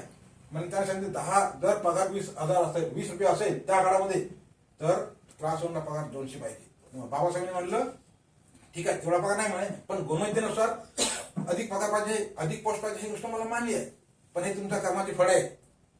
तुम्ही जर या समाजाला 1000 वर्षापासून, माझ्या समाजाला 1000 वर्षापासून तुम्ही शिक्षणामध्ये वंचित ठेवलं नसतं तर मी तो आज गुणवत्तेवर तुम्हाला पगार दिला असता. पण नाही, आज ह्या काळामध्ये 1946 गोष्ट, आज जर क्लास 4ला पगार 20 रुपये ठेवला आणि क्लास 1ला पगार 200 रुपये ठेवला तर त्या काळामध्ये क्लास 1 अधिकारी होणारे कोण लोक आहेत? म्हणून नाही म्हणे. जोपर्यंत माझा समाज तुमच्या समाजाच्या बरोबर येणार नाही तोपर्यंत गुणवत्ता value 0, class 4 equal to class 1चा पगार. पंडित नेहरूंनी बाबासाहेबांना अध्यक्षपदावरून काढून टाकलं आणि RSSचा प्रमुख माणूस श्रीनिवास याला वेतन आयोगाच्या अध्यक्षपदी ठेवलं. आणि त्यांनी काय केलं? तुम्ही रेशो बघा, मी सगळं वेतन आहे, पहिला वेतन आहे, दुसरा, तर सगळे मी त्याचा अभ्यास केला, त्याचा प्रिंट काढलेले आहेत. रेशो होता 1:36, म्हणजे जवळपास 40% पगार, 40 पट पगार. आजही तसंच पगार आहे. मग या सरकारने डिक्लेअर काय करून टाकलंय? आता 1946 पासून आपण आजपर्यंत बघतोय, 1995 2000 पर्यंत क्लास 1चे सगळे 100% तेच होते ना. आताच 1995 पासून आपण थोडंसं 1% प्रमाण वाढलेलं आहे. मग तुम्ही सांगा 40 पट पगार घेणार कोण आहे? जेव्हा ब्रिटिश या देशामध्ये होते, जेव्हा 1857 उठाव झाला, 1857 उठावाच्या वादामध्ये 5-6 कारण आहेत, पण एक नेमकं कारण असं आहे, तेव्हा दादाभाई नौरोजींनी वाक्य लिहिलं आहे की 1857 उठावामध्ये कारण असं आहे, गोऱ्या लोकांना जास्त पगार, काळ्या लोकांना म्हणजे भारतीय लोकांना कमी पगार, प्रचंड पगार. तर दादासाहेब नौरोजींनी एक वाक्यात पुस्तकात वाक्य लिहिलंय काय? गोऱ्या लोकांना प्रचंड पगार म्हणजे गोरे लोक हे भारतीय लोकांची लूट करणारी हे डोक्यातली एक कू आहे. आज किती पगार आहे? मग हे लोक काय करत आहेत? अमेरिकेमध्ये लोकसंख्येच्या 1/4 लोकांना सरकारी नोकरी आहे. म्हणजे 32 कोटी लोकसंख्या आहे, 8 कोटी लोक सरकारी नोकरी आहे. भारताची लोकसंख्या 140 कोटी आहे, 35 कोटी लोक नोकरी पाहिजे होते. गव्हर्नमेंटने काय डिक्लेअर करून टाकलंय? क्लास 1चा पगार भरमसाठ वाढल्यामुळे क्लास 1चा पगार देण्यासाठी क्लास 3 क्लास 4च्या नोकऱ्या बंद करण्यात आहेत. म्हणजे आज देशाची लोकसंख्या 140 कोटी आहे, 35 कोटी लोकांना नोकऱ्या पाहिजे होत्या, पण आज देशामध्ये फक्त 1 कोटी नोकरी आहेत. म्हणजे 140 पैकी 1 कोटी लोकांना नोकरीवर आहेत. 139 कोटी लोकांचा पैसा हा 1 कोटी लोकांना देण्यात येत आहे. कोण लोक आहेत ते पगार घेणार? क्लास 2 क्लास 3 सरकारचं म्हणणं आहे. डिक्लेअर करून टाकलंय क्लास 1चा पगार भरमसाठ वाढल्यामुळे क्लास 3 क्लास 4च्या नोकऱ्या बंद. मग क्लास 3 क्लास 4 कोण लोक असतात? आपण. क्लास 1 इथे येऊ देत नाही. तुम्ही किती काय प्रज्ञा म्हणून एखाद्या बाबासाहेबांच्या घटनेमुळे एखादे 1% घटलेलं असेल आपल्याला ते देऊ देत. तुम्हाला किती काय करा प्रशासन तुम्ही येऊ देत नाही. कारण वामन व्यसनाचं वाक्य आहे की ज्यांचं प्रशासन त्यांची सत्ता, ज्यांची सत्ता त्यांचं प्रशासन. हे तर इतक्या इमाने इतबार जर वागले असते त्यांनी तुम्हाला क्लास 1च्या नोकऱ्या दिल्या असत्या ना. मग का नाही गारगे साहेबाला क्लास 1च्या नोकऱ्या दिल्या? इतकं मोठं आंदोलन त्यांचा आमरण चालू आहे. त्यांचं एवढं मराठा समाजाचं आंदोलन चालू आहे की आम्हाला आरक्षण द्या. त्यांचं आरक्षण तर महानगरपालिकेच्या नोकऱ्यामध्ये साफसफाई करण्यासाठी आम्हाला आरक्षण द्या म्हणजे एका सेकंदात आरक्षण भेटलं असतं. पण त्यांची मागणी काय आहे? आपलं क्लास 1 मध्ये आरक्षण आहे. ते क्लास 1 तुम्हाला आरक्षण देत नाही. कारण क्लास 1च्या नोकऱ्या प्रशासकीय नोकऱ्या असतात आणि प्रशासकीय नोकऱ्या तुम्हाला देत नाही. त्याचं फार मोठं षडयंत्र आहे. हे मराठा समाजाला सुद्धा अजून समजलं नाही आहे. आरक्षण मध्ये काय आहे ते तुम्हाला आरक्षण देत नाही. कसं आहे सर्वांनी सांगते तुम्हाला. आपली एमएसबीटी कमिटी असते. त्या कमिटीमध्ये 11 लोक असतात आणि सध्या जसं एमएसबीटी तसं जवळपास 40 मंडळ असतात. प्रत्येक मंडळामध्ये 11 लोक असतात. 11 पैकी SC STचा फक्त एकच व्यक्ती असतो. बाकी सगळे 10 प्रशासकीय तेच लोक असतात. आणि जर मराठ्यांना आरक्षण दिलं तर 11 पैकी SC STचे आणि ओबीसीचे आणि मराठाचे मिळून 7 लोक होतात. 4 लोक ब्राह्मणाचे राहतील. देशातील सगळी सत्ता हे SC ST ओबीसी हातामध्ये आणि म्हणून मराठ्यांना आरक्षण भेटू शकत नाही. मराठ्यांना अजून आरक्षणचा स्पष्ट समजलाच नाही. हा फार मोठा महत्वाचा मुद्दा आहे. आणि बाबासाहेब सुद्धा आरक्षण माहिती नव्हतं. हा फार मोठा वादाचा मुद्दा आहे. पुणेकरार आला म्हणून बाबासाहेबांनी 1945 साली आरक्षण दिलं आहे. असं काही विस्तार मी तुम्हाला नंतर सांगणार. आता बरेच अजून काही म्हणजे भरपूर वेळ झालाय. दुसरी गोष्ट अशी आहे की शासनकर्ते जमात सांगितलं की शासनकर्ते जमात बांधण्यासाठी आपण लोकशाही टिकू शकत नाही. शासनकर्ते जमात बांधण्यासाठी काय सांगितलंय? काही बोलून फायदा नाहीये. बाबासाहेबांच्या वाक्यामध्ये आपण बोलायचं आहे. काय बाबासाहेबांनी काय सांगितलं की सत्ता आणण्यासाठी शासनकर्ते जमात बांधण्यासाठी जोपर्यंत ओबीसी समाज जागृत होत नाहीत आणि ओबीसी समाज धर्मांतरित करत नाही आणि जोपर्यंत ओबीसी समाजाचे मत आपल्याला मिळत नाही तोपर्यंत आपली सत्ता येऊ शकत नाही. मग ओबीसी समाजाचे मत आपल्याला मिळण्यासाठी दोनच गोष्टीची आहे. सामाजिक जागृती ओबीसी मध्ये आणि धार्मिक जागृती. ह्या 2 गोष्टी फार महत्वाची आहेत. मग आता त्याची मी पॉईंट तयार केले की ओबीसी मध्ये धार्मिक जागृती कशी करायची 50 पॉईंट आहेत. सामाजिक जागृती कशी करायची 50 पॉईंट आहेत. ते आपण नंतर डिस्कशन करू. ओके. म्हणजे सांगायचं तात्पर्य असं काय की आपली सत्ता येण्यासाठी म्हणजे आपले सगळ्या समस्या दूर होण्यासाठी ओबीसी मध्ये जोपर्यंत ओबीसी मध्ये सामाजिक आणि धार्मिक जागृती होत नाही तोपर्यंत आपली सत्ता येऊ शकत नाही. आणि आता दुसरी गोष्ट आहे लोकशाही टिकेल की नाही हा तर मुद्दा वेगळाच आहे. आता संविधानावर चर्चा चालू आहे.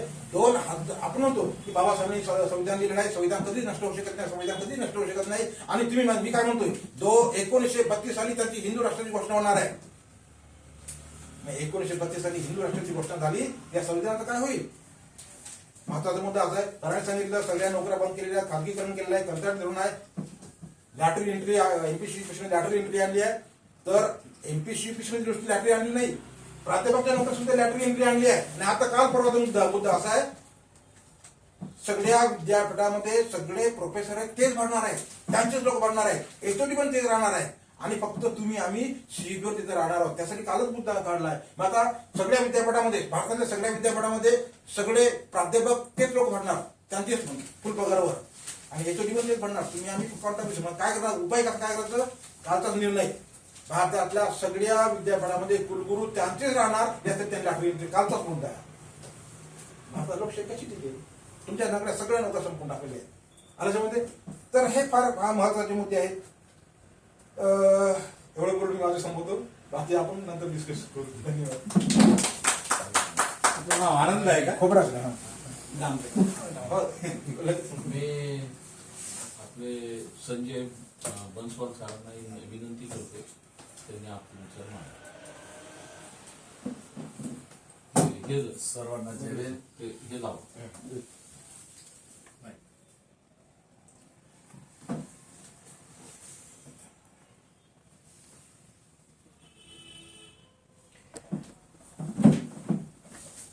अखिल जगाला शांतीचे संदेश देणारे महाकारुणी तथागत गौतम बुद्ध महात्मा ज्योतिबा फुले, सावित्रीबाई फुले, आरक्षणाचे जनक छत्रपती शाहूजी महाराज, विश्वरत्न डॉक्टर बाबासाहेब आंबेडकर बहुजन नायक मान्यवर घनश्याम साहेब या महाविभूतींना प्रथम अभिवादन. बऱ्याचशा साहेब लोकांनी सगळं सांगितलेच आहे. आमच्या खोब्रागडे साहेबांनी फार महत्वाच्या विषयावर त्यांनी एक पॉइंट आउट केलेलं आहे की ते फार शासनकर्ती जमात बनणं, ते कसे बनायचं हे फार महत्वाचं आहे. आणि शिका, संघटित व्हा आणि संघर्ष करा. डॉक्टर बाबासाहेब आंबेडकरांनी महान संदेश आपल्याकडे समाजाला दिलेला आहे, बहुजन समाजाला. आपण शिकलो, संघर्ष केला, संघटित सुद्धा झालो. बाबासाहेबांनी ज्या काळी आपल्याला आपल्या भिंतीच नव्हत्या त्यावेळेस आपल्याला सांगितलं की जा आणि आपल्या घराच्या भिंतीवर लिहून ठेवा, मला या देशाची शासनकर्ती जमात बनायचं आहे. तर या गोष्टीकडे आपण कधीच लक्ष दिलं नाही. त्या गोष्टीला जसं 85-15चा जो आकडा आहे,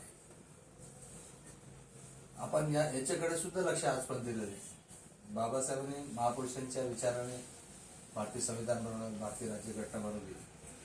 सर्व समाजाला, बहुजन समाजाला त्या माध्यमांना सवलती मिळाल्या, आरक्षण मिळालं, अधिकारी झाले, मोठमोठे IAS IPS झाले. आणि परंतु ह्याच शिकलेल्या लोकांनी, क्लास 1 क्लास 2 लोकांनी समाजाला धोका दिला. बाबासाहेब हयात असताना आणि पश्चात सुद्धा, आज सुद्धा बाबासाहेबांच्या चळवळीला धोका देत आहे. ही फार मोठी शोकांतिका या ठिकाणी. आपण आज 2-4 लोक आज या विचार फार मोठा हे करतो आपण. परंतु डॉक्टर बाबासाहेब आंबेडकरांनी ज्यावेळेस काम करत असताना सर्वप्रथम भारतीय संविधान दिला, त्या माध्यमाने आपल्याला मताचा अधिकार दिला. मताचा अधिकार दिला. मतदार आपले 85 आहे. 15 लोक आपल्यावर राज्य करतात हजारो वर्षापासून. एक व्यवस्था या देशामध्ये सातत्याने कार्य करत असते. एक सिस्टम या देशामध्ये कंटिन्यू काम करते आणि ते अलर्ट असतात. प्रत्येक याच्यावर त्यांची हालचाल असते, त्यांचे वाच असतो, देखरेख असते. आणि आपण मात्र एक 0.1% सुद्धा या देशामध्ये सध्या आपलं अस्तित्व नाही. परिस्थिती फार वाईट आहे आणि संकट फार. येणारा काळ फार, साहेबांनी सांगितलं, येणारा काळ हा भयानक आहे. म्हणून बाबासाहेबांनी मताचा अधिकार दिला. त्यानंतर रिपब्लिकन म्हणजे एक संकल्पना दिली, पक्ष आपल्याला दिला बाबासाहेबांनी, भारतीय रिपब्लिकन पार्टी. त्यानंतर बाबासाहेबांनी आपल्याला एक धर्म दिला. आम्ही धर्म नसलेले माणसं होतो. म्हणजे 1956 मध्ये बौद्ध धर्माची दीक्षा बाबासाहेबांनी संपूर्ण समाजाला दिली. आणि एक स्वप्न होतं बाबासाहेबांचं की भारत हा बौद्धमय करायचा. या गोष्टीकडे सुद्धा आम्ही फार दुर्लक्षित केलेलं आहे. आज पण स्वतः बुद्ध म्हणतो, पण कृतीतच नाही, कशात सुद्धा आम्ही बुद्ध नाही. आम्ही सगळ्या गोष्टी करतो, पण बाबासाहेबांनी जे गोष्टी सांगितल्या त्या आम्ही कधीच ऐकलं नाही. घनश्याम साहेबांनी वारंवार या गोष्टी बऱ्याच वेळा सांगितल्या की बाबा साहब ने जो बोला है उसको हम कभी नहीं, उसके विपरीत हमने काम किया है. और जो घर बाबा साहब ने हमको दिया था, एक झोपड़ी दी थी, उस झोपड़ी को हमने आज तहस नहस करके रख दिया. औरों की झोपड़ी के बारे में हम सोचते हैं वो काँग्रेस ऐसा है, भाजप ऐसी, पण आमच्या झोपडीबद्दल आम्ही कधी विचार केला नाही की आमच्या घराला आम्ही डागडुजी करावी, त्याचा चांगला बंगला बनावा, चांगला त्याच्यामध्ये सगळ्यांना एकत्र आणावं, या बाबतीत आम्ही कधीच विचार करत नाही. म्हणून आम्ही शासनकर्ते जमात व्हायचं फार म्हणजे दूरचं स्वप्न झालं. त्यानंतर एक छोटासा प्रयत्न मान्यवर घनश्याम साहेबांनी केला. बाबासाहेबांच्या म्हणतात ईमान एतबारे, यदि दिल में तमन्ना है तो रास्ते निकल आते, यदि दिल में तमन्ना सही नहीं तो बहाने निकल आते. या छोट्या छोट्या गोष्टी आहेत, त्यांनी फार मोठं हे केलंय. म्हणून घनश्याम साहेबांनी काही केलं नाही, काय आंदोलन नाही केलं, काही नाही केलं, समाज तयार केला त्यांनी. बाबासाहेबांनी म्हटलं की माझा विचाराचा गाडा हा रथ हा मी इथपर्यंत आणलेला आहे. होत असेल तर तुम्हाला तुम्ही पुढे न्या, किमान तिथं तरी राहू द्या. आम्ही तर पुढे नेलंच नाही. म्हणजे कोणी मग हे म्हणजे रथ पुढे न्यायचं म्हणजे कसं न्यायचं, आपण न्यायचं का नाही? केवळ बाबासाहेब एका जातीसाठी ते उपदेश दिला का नाही? की ज्यांच्या खांद्यावर ही धुरा होती त्यांचं काम काय होतं?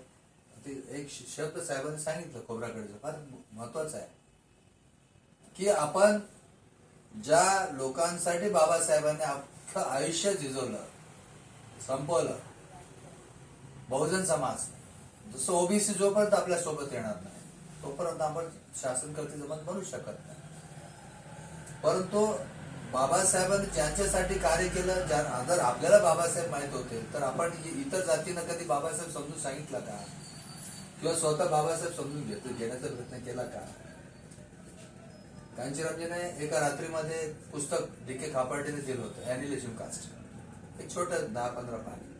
एका रात्रीतून त्यांनी पुस्तक वाचलं आणि एवढे इन्स्पायर्ड झाले ते की ते म्हणजे लग्न न करणं, घरदार सोडणं, कुठल्याही प्रकारे म्हणजे असे अनेक प्रकारे त्यांनी सगळे वचन त्याने हे केलं, एक प्रतिज्ञा त्यांनी त्या रात्रीतून करून घेतली. मी घरी जाणार नाही, मी कोणाच्या लग्नात किंवा मरणात जाणार नाही, मी कोणाच्या सुखात दुःखात जाणार नाही, आजपासून बहुजन समाज हाच माझा काळ, ही संकल्पना त्याने घेतली. आणि त्यांनी मैं तो अकेला निकल पडा था, कारवा लोक मिळते गए, कारवा बनता काय, आणि खरंच ते निघाले.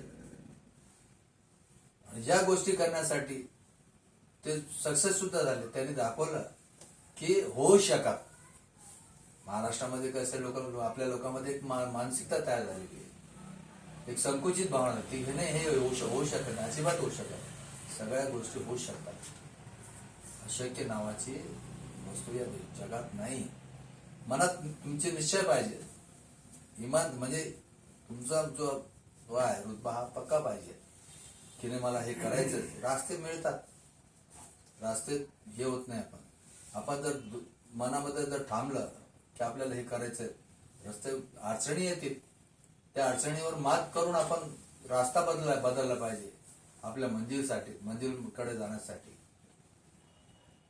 त्याच्यात कांचीरामचं एक छोटंसं उदाहरण देतात नेहमी कि रास्ते से चलते समय नौका विहार करते समय हमको हमारी मंजिल तक जाना है. अगर रास्ते में पहाड़ अगर आता है तो उस पहाड़ पे आप टकराओ मत, थोड़ा साइड से चले जाओ, आपको आपकी मंजिल जरूर नजर आएगी.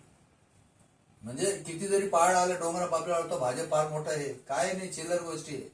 फक्त आपल्या मनामध्ये जर निश्चय असला की ही चळवळ आपल्या समाजापुरती आपण स्मित न ठेवता इतर समाजाला आपण कसं जवळ करू शकतो, त्यांना ही चळवळ फुलेशाह आंबेडकरांचे, महापुरुषांचे विचार कशी आपण त्यांच्यापर्यंत नेऊ शकतो, जर एवढंच जर काम जर प्रत्येकाने जर मनाने जर केलं तर आपल्याला हे वाटणार नाही की हे होणं अशक्य. कांशीराम साहेबांनी केवळ छोट्या जाती, 400 जाती त्यांनी जोडल्या. इतर जातींना त्यांनी ही मुवमेंट समजून सांगितली. 1585चा गणित समजून सांगितला. केडर कॅम्पच्या मार्फत कार्यकर्ते तयार केले. सगळ्यात अगोदर त्यांनी कर्मचारी वर्ग तयार केला. बामसेफ नावाचा वर्ग त्यांनी तयार केला. बामसेफ म्हणजे हा नॉन पॉलिटिकल रूट्स त्यांनी तयार केले. आणि महाराष्ट्राच्या काही गद्दारांनी त्या मुवमेंटला, बामसेफ नावाच्या मुवमेंटला फोडण्याचं कटकारस्थान म्हणजे हे पाप यांनी केलं. आरपीआयचे त्याने 3 तेरा केले, पण बामसेफचे सुद्धा 3 तेरा महाराष्ट्रामध्ये केले, पूर्ण देशातच झालेले. पाहतोय तुम्ही कितीतरी गटामध्ये बामसेफ विभागली गेली. कशासाठी? केवळ रजिस्टर्ड या नावाने. पण बामसेफ फोडली कोणी? काँग्रेसने फोडली. कोणाच्या माध्यमाने? शरद पवार, अर्जुन सिंग यांच्या माध्यमाने हजारो करोड रुपये या लोकांना दिले गेले. वामन मेश्राम काम करतो, फार इमानदारीने काम करतो असं वाटतंय का आपल्याला? नाही. हे केवळ नुसतं कर्मचाऱ्यांकडून पैसा घेतात आणि उधळपट्टी करतात, पण समाजाला दिशा आज पण त्यांनी कधी दिशा निकेतून मतदान यायला करा. आज बहुजन समाज पार्टी देशामध्ये राजकीय वटवृक्ष आहे. महाराष्ट्राच्या लोकांना वाटत असेल की निळा झेंडा आमच्या खांद्यावर आहे, ही चूक आहे. त्यांच्या मनातली ही निळा झेंडा महाराष्ट्रामध्ये आपण संपवलेला आहे. आंबेडकर चळवळ केवळ नष्टनाबूद करून टाकलेली आहे. कोणताही आपला सांगा साहेबांना घर कुठलं तरी एखादा पक्ष सांगा की ज्याच्याकडे काय चिन्ह आहे, निशाणी आहे, काय ध्येय धोरण आहे, काहीच नाही. आपला ही अवस्था एकदम दैन्य अवस्था महाराष्ट्र आपली झालेली आहे. परंतु देशामध्ये आज जे आहे हे 3ऱ्या नंबरची राष्ट्रीय पार्टी बहुजन, मी त्या पार्टीचं हे करत नाही, परंतु मी सांगतो की आपला आज वटवृक्ष आज जिवंत आहे. सगळ्यांनी भीती केवळ या देशामध्ये ते भीती जी आहे केवळ बुद्ध आणि गांधी, आंबेडकरवाद आणि गांधीवाद या दोनच देशामध्ये चालतात. दुसरं तिसरं नाही कोणीच. बाकीचे जेवढे काही पक्ष असतील 15% लोक, 15 पार्ट्या. आमची पार्टी कुठे आहे? आमच्या पार्टीचा आम्ही आमच्या घराचा विचारच कधी केला नाही आतापर्यंत की माझं घर असलं पाहिजे, माझ्या घराचा अमुक असलं पाहिजे, आपण सुद्धा राजकीय शासन करते जमात बनलं पाहिजे, हे आपल्या मनातच नाही, दूरपर्यंत नाही. जो उठला आज अशी अवस्था आहे, कोणी शिवसेनेमध्ये, कोणी राष्ट्रवादी मध्ये, सगळे बिखुरलेले इतर सगळ्या पार्ट्यामध्ये. नाही आपण सत्तेत जाऊ शकत नाही. एखाद्या काँग्रेस, बीजेपीचं काँग्रेसला पुढे तर त्या राखीव जागेतून निवडून आलं की म्हणजे नाही आपण सत्तेत आहोत. ती कशाची सत्ता आली? जो आपल्या विचाराचा माणूस नाही त्या ठिकाणी, आपल्या प्रश्न मांडू शकत नाही विधानसभेत, संसदेमध्ये, तो कसला आपला आला? संसदेमध्ये म्हणजे संविधानावर एवढा मोठा घाला होतोय तरी कोणी बोलायला तयार नाही. बाबा 117च्या जो 118 खासदार संसदेमध्ये आपले आहे, कोणी त्याबद्दल बोलत नाही. ही फार मोठी शोकांतिका आहे. असं म्हटलं तर गॅट करार आहे, दंगल प्रस्ताव आहे, खासगीकरण आहे, झिरो बजेट आहे, आर्थिक उदारीकरण आहे, आर्थिक मुक्त व्यापार आहे. हे आले कुठून? कोणाच्या काळामध्ये आले? नोकऱ्या आपल्याला का नाही? प्रमोशन का नाही? भरती बंद झाली, सगळ्या बंद झाल्या. हे केवळ काँग्रेसच्या काळामध्ये हे सगळे झालेले पूर्ण कायदे आहे. 109 वेळा जे आहे काँग्रेसच्या काळामध्ये संविधानामध्ये अमेंडमेंट केले गेले, खाडाखोड केली गेली, प्रायव्हेटायझेशन, या सगळ्या गोष्टी त्या काँग्रेसच्याच काळामध्ये त्यांनी केलं. हे त्याचे अंमलबजावणी करताय. बाबरी मस्जिद काँग्रेसच्या काळातच पडली, शिलान्यास काँग्रेसच्या काळातच झाला, पूजन काँग्रेसच्या काळातच झालं, पडली सुद्धा काँग्रेसच्याच काळात. बरोबर आहे का? या गोष्टी जे चाललेल्या आहेत देशामध्ये केवळ आम्ही कारणीभूत आहोत. त्याला आपण कुठंतरी कमजोर आहोत, कम पडत आहोत. आपल्या मनामध्ये ही भावना अजून बी नाही की हे होऊ शकतंय, सगळ्या गोष्टी होऊ शकतात, पण मनामध्ये तळमळ पाहिजे, इमानदारी पाहिजे, नीतिमत्ता पाहिजे की आपण हे केलं पाहिजे. तर खरं जर आपण बाबासाहेब आंबेडकर यांना जर आपण बाप मानतो, तर त्या बापावर जर कोणी जर काही केलं असेल, त्या बापाचा अपमान कोणी केला असेल, त्या बापाला कोणी जर छळवलं असेल तर आपण गप्प बसतो का? त्या बापाचं कोणी जर खून केला असेल आपण गप्प बसणार आहे का? एवढी सुद्धा आपल्या लोकांना एवढी सुद्धा ही वाटत नाही की आपण बापासोबत एवढं काही झालेलं आहे. या काँग्रेसने सगळ्यात जास्त कोणी जर त्रास दिला असेल बाबासाहेबाला, काँग्रेसनेच दिलेलं आहे. ती कशी आपली असू शकते? भाजप तर जाऊ दे, हे तर कोबरा नाग आहे, आपण तर म्हणतो हे यांचं जैत दिसतंय का? या गोष्टी म्हणजे या देशामध्ये आमच्या विचाराला कोणीच नाही. मग बाबासाहेबांनी हे दिलं की आम्हाला आरटीआय दिली, मला राजकीय स्टेज दिला, आणि त्याचं सुद्धा आपण 3-13 गुण टाकले. मताचा अधिकार दिला. मत द्यायचं कोणाकडं? अरे मत आपल्यासाठी दिलंय. आपण आपल्या मताचा राजा निवडून द्या संसदेमध्ये, विधानसभेमध्ये, पण नाहीच आहे. म्हणून हे मी जास्त काय बोलणार नाही या विषयावर. एक शॉर्ट मध्ये मी बोललो. म्हणजे या गोष्टी आहे म्हणून आपण शासन करते जमात बनलं पाहिजे. बाबासाहेबांचे विचार भारत बौद्धमय झाला पाहिजे. यासाठी आपण स्वतः बुद्ध धर्म स्वीकारला पाहिजे, समजून घेतला पाहिजे, तरच हे शक्य आहे. आणि बहुजन समाजाला, ओबीसीना जोपर्यंत आपण त्यांना टार्गेट करत नाही तोपर्यंत आपण कुठलंही काम आपलं अशक्य आहे, हे मात्र नक्की आहे. एवढे बोलून मी 2 शब्द संपवतो. जय हिंद, जय भारत. यानंतर आपले HMTचे मॅनेजर साहेब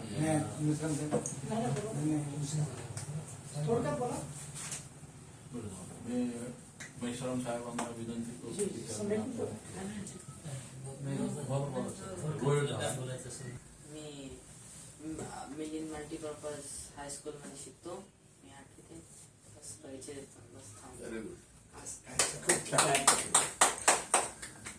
एकेकाळी मिलिंद मल्टीपर्पज शाळा, आम्ही लहान असताना आमच्या घरातले सगळे मुलं तिथंच शिकायचे. कदमपुरातले जवळपास 50 ते 60 मुलं तिथं शिकायला. पण एक जातीची नाही, सगळ्याच जातीची मुलं.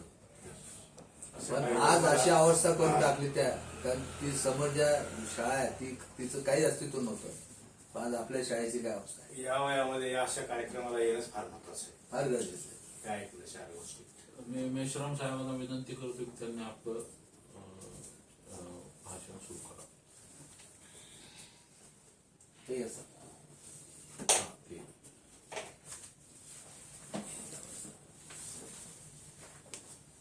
ठीक आहे. चार्जर आहे ना? हा? नाही, ग्रीन आहे ना उसमें. फैसला करते हैं बरोबर.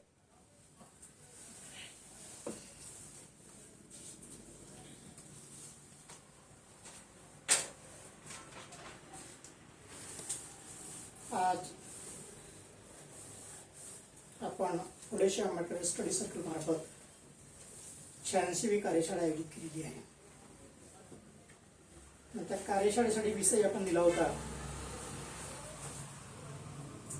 त्या अनुषंगाने आपण एकंदरीत फुले शाहू आंबेडकरांचे कार्य पुढे नेत असताना काय केलं पाहिजे. तर बाबासाहेबांनी 22 डिसेंबर 1952ला जे पुण्याच्या लहान लायब्ररीमध्ये स्पीच दिलं होतं, भाषण दिलं होतं, तो विषय आपण दिला होता की भारतामध्ये आधुनिक लोकशाहीचे यशस्वी करायचे असेल तर कुठल्या अटी आणि शर्तीचे आपण पालन केले पाहिजे, असा आपला विषय होता. मला असं वाटतं हा विषय फार महत्त्वपूर्ण आहे आणि सर्व वक्त्यांनी जेवढे विषय मांडलेले आहेत तेही महत्त्वपूर्ण आहेत आणि जेवढे मुद्दे आणि जेवढे विषय आले या सर्व विषयावरती आम्ही आतापर्यंत कार्यशाळा घेतलेल्या आहेत. आपण कार्यशाळेला न आल्यामुळे कदाचित आपल्याला ते माहीत नसेल, पण आम्ही घेतलेल्या सर्व कार्यशाळेमध्ये हे सर्व विषय घेतलेले आहेत. आतापर्यंत 85 कार्यशाळा झाल्या. आता सुरू असलेली ही 86वी कार्यशाळा आहे. बाबासाहेब आंबेडकरांनी विविध काळामध्ये जे काही कोटेशन्स म्हटलेले आहेत त्या कोटेशन्सचे त्या काळात आम्ही वर्धापन दिन साजरे करतोय. भारतातलं पहिलंच इन्स्टिट्यूट असेल की आम्ही ते वर्धापन दिन साजरे करत आहोत. आणि आज आपणासमोर आता जेवढी माणसं उपस्थित आहेत आपण सर्वांना बोलायला लावलेलं आहे. तर आमचा उद्देश असा आहे की ऐकणाऱ्यामध्ये फुले शाहू आंबेडकर बोलण्याची क्षमता विकसित झाली पाहिजे. त्या अनुषंगाने आम्ही सर्वांना बोलायला लावतो. आज 2 मिनिटे बोलणारा माणूस वर्षभराने 20 मिनिटे बोलेल ही आमची त्यामागील अपेक्षा आहे आणि आम्ही आमच्या कार्यामध्ये त्या अनुषंगाने सक्सेसफुल आहोत. आता जो विषय दिला होता त्या विषयाच्या अनुषंगानं बोलणे अपेक्षित जरी असलं तरी आपल्या समोर संबंधित वक्त्यांनी जे काही मुद्दे मांडलेत त्या अनुषंगाने बोलणे मला जास्त संयुक्त वाटत आहे. आणि जो विषय दिलेला आहे त्या विषयाच्या अनुषंगाने मला जे मांडायचं होतं हे मी तुम्हाला सर्वांना एक बाबासाहेब आंबेडकरांच्या जयंतीचा 14 एप्रिलचा विशेषांक आहे तो विशेषांक मी सर्वांना देणार आहे. याच्यामध्ये जो आजचा विषय आहे त्या विषयाचं सविस्तर विवेचन मी लेख रूपामध्ये केलेलं आहे 14 एप्रिलला. तर ते तुम्ही आपण सर्वांनी समजून घ्यावे. मुद्दा असा आहे आपण अनेक बाबी थेरॅटिकल बोलत आहोत आणि ज्या ज्या बाबी आपण थेरॅटिकल बोलत आहोत त्या बाबीच्या अनुषंगाने आपण प्रॅक्टिकली कुठेही नाही. आपल्या अपयशाचं काही कारण असेल तर आपल्याला जे म्हणायचं ते कृतीमध्ये आणावं लागेल ना.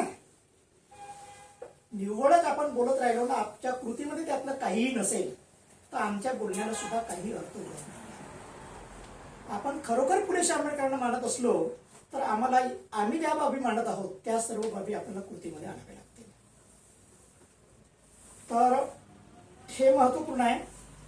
दुसरं मी असं लक्षात आणून देऊ इच्छितो की आपल्यापैकी चळवळीच्या सर्व कार्यकर्त्यांनी भारताच्या संविधानाच्या अनुषंगाने बोलत असताना फक्त संविधान असा चुकूनही उल्लेख करू नये. याचं कारण असं आहे की फक्त संविधान म्हटल्यानंतर ते संविधान कशाचं आहे हे काही पुढे येत नाही. ते संविधान एखाद्या विहाराचे असू शकेल, ते संविधान एखाद्या संस्थेचे असू शकेल, ते संविधान एखाद्या संघटनेचे असू शकेल. मग आपण त्याविषयी बोलत आहोत का? नाही. आपण जर भारताच्या संविधानाविषयी बोलत असलो तर स्पष्टपणे भारताचे संविधान असा उल्लेख केला पाहिजे. डॉक्टर बाबासाहेब आंबेडकरांनी भारताचे संविधान लिहित असताना आर्टिकल 393 मध्ये याची विशेष तरतूद केलेली आहे की या संविधानास यापुढे भारताचे संविधान द कॉन्स्टिट्यूशन ऑफ इंडिया, हिंदीमध्ये भारत का संविधान असं म्हटले पाहिजे. म्हणजे 395 कलम लिहित असताना बाबासाहेबांना एक स्वतंत्र कलम जर यासाठी लिहावं लागत असेल, किमान आम्ही त्या कलमाचा गर्भित अर्थ लक्षात घेऊन तसा उल्लेख करणे महत्वपूर्ण आहे असं मला वाटतं. पण समाज जीवनामध्ये सर्व लोक तशी बोलताना दिसतात. संविधान का ऐसा हुआ, संविधान का वैसा हुआ, संविधान प्रतिष्ठा, म्हणजे ते एकेरी उल्लेख करत आहे. आपण तसा एकेरी उल्लेख करतो. आपण संविधान म्हटल्यानंतर आपण इतर लोकांना भारताचे संविधान म्हणण्याऐवजी त्यांना हिंदुस्थान का संविधान म्हणण्याची संधी देत आहोत. आपण इतरांना ते संधी देता का? आपण जे स्पष्ट भारताचे संविधान म्हणत राहिलो तर इतर लोक सुद्धा भारताचे संविधान असेच म्हणत राहतील आणि तसा त्याच्या प्रचाराने प्रसार होईल. हे आपण समाज जीवनामध्ये प्रतिबिंबित केलं पाहिजे. हा एक महत्वपूर्ण मुद्दा मी तुमच्यासमोर मांडला. दुसरा महत्वपूर्ण मुद्दा मी तुमच्यासमोर मांडत आहे तो असा आहे की आपण सर्वांनी असं म्हटलं की बाबासाहेबांनी शिका, संघटित आणि संघर्ष करा असा आपला त्रिसूत्री नारा दिला आहे. मी आज तुम्हाला या प्रसंगी असं स्पष्ट सांगतो की यापुढे आपण तसं अजिबात म्हणू नये. कारण बाबासाहेबांनी तसं म्हटलेलंच नाही ना. बाबासाहेबांनी काय म्हटलेलं आहे हे आपल्याला डिफाईन करावं लागेल आणि ओरिजिनली ते तपासून पाहावं लागेल. बाबासाहेबांनी जसं म्हटलंय तसंच म्हणा आणि तुम्हाला जर वेगळं काही म्हणायचं असेल तर बाबासाहेबांनी असं म्हटलं असं सांगू नका.